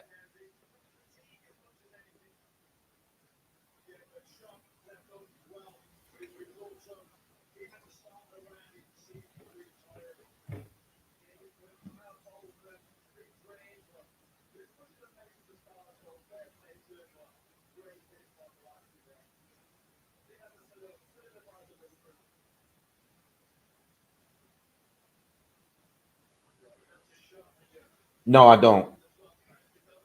No, teach. Absolutely not. I don't think Bivol gives. I don't think Buatsi gives Bivol a run for the money at all. You know, I just don't. Um, Bivol, Biev is just in a different class of all of these guys. And I think Buatsi and Yard is the fight to make, or Buatsi and Callum Smith is the fight to make. Um, you know, but I have Yard beating Buatsi. I think Yard would beat these two. Um, I actually think Callum Smith would beat Buatsi. 116, 110, 117, or 109, or two.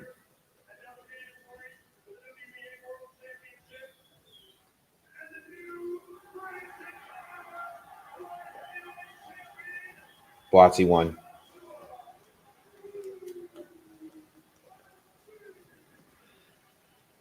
Oh, Buatsi is a good fight, man. But I personally believe the other two British boys, Smith and Yard, I personally think they edge him out right now. You know, I just think that Yard, I think Yard and Callum Smith, you know, out of those two, I think those are the two best. I think I would lean towards Callum Smith beating Buatsi, and I same with Yard. You know, that's just my opinion. I think even in their defeats,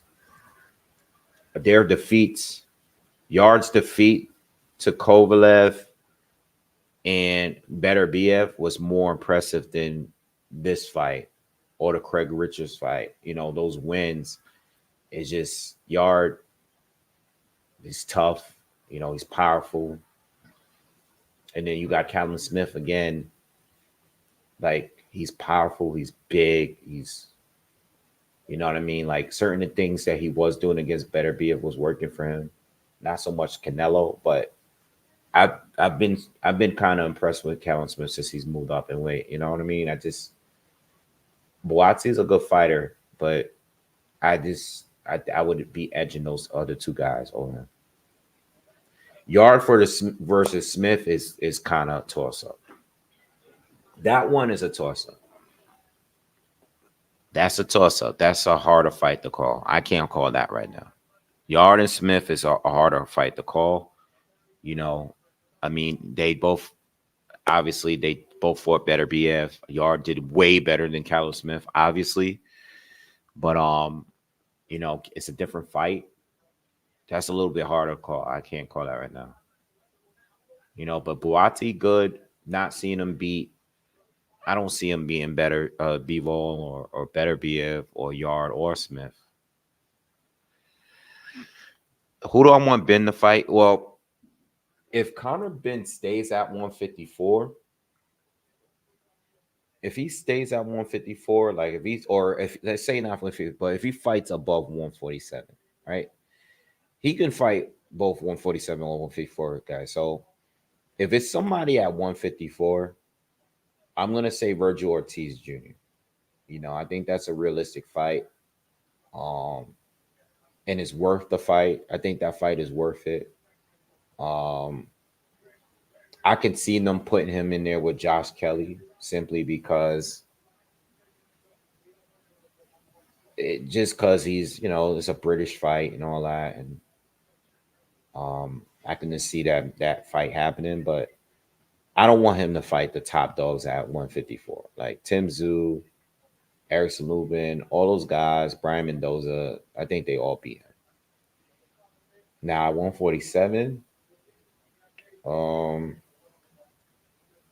gonna go with. I would like to see him fight David Avanesian. That's a fight I wanted to see before. I think Mario Barrios is a realistic fight. Giovanni Santillan is cool. That's pretty much it. I'm just going down a list. I think Jaron Ennis will destroy him, but if they can make that fight, make it happen.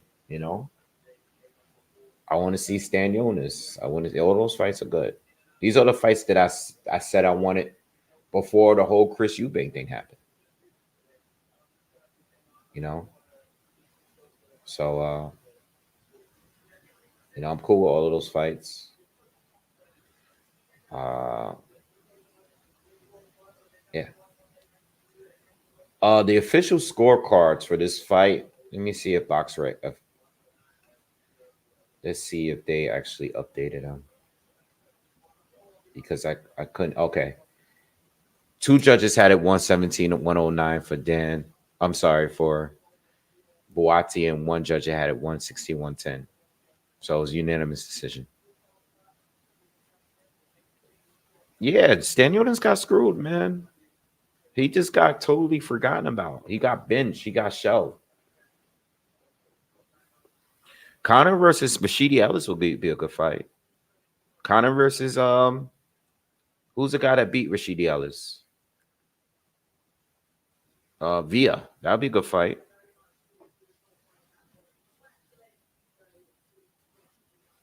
I mean, I don't know.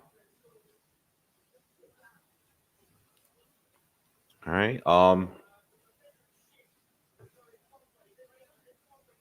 Yeah, Stan Jonas got screwed because you got to remember, Stan Jonas was in position to fight. The WBA and their whole system had it all wrong for a while. It was a whole mix up with that title, and they was just putting random people all over the place. Let me just look up the WBA real quick because you had Ugas, Pacquiao, Stan Jonas. I don't know if Keith Thurman welterweight ring too. Like it was just weird for a minute. Very confusing. But messed up situation, but it is what it is. All right, guys. I'm gonna get on out of here, man. I appreciate you guys coming through today. I will do a recap, talk more about these two, specifically Conor Benn. What will Pete do next? Pete Dobson, he'll get a call. He's gonna get a phone call for this performance. Now how does he look against other top guys at 154? I don't really think he competes. He just fought a guy that was much smaller than him that might be a little overrated. But he's probably going to get a call to fight one of these guys. I mean, it could be Jesus Reyes, who's coming off the loss against, Erickson Lubin. You know what I mean? I don't know what happens to him. It could be Brian Mendoza. He might get a call to fight a guy that's coming off of a loss or someone that's just trying to stay active. But he's going to get a call. He's going to get a phone call. All those fights, all those years that he claims that no one wanted to face him, he's probably going to get a call now.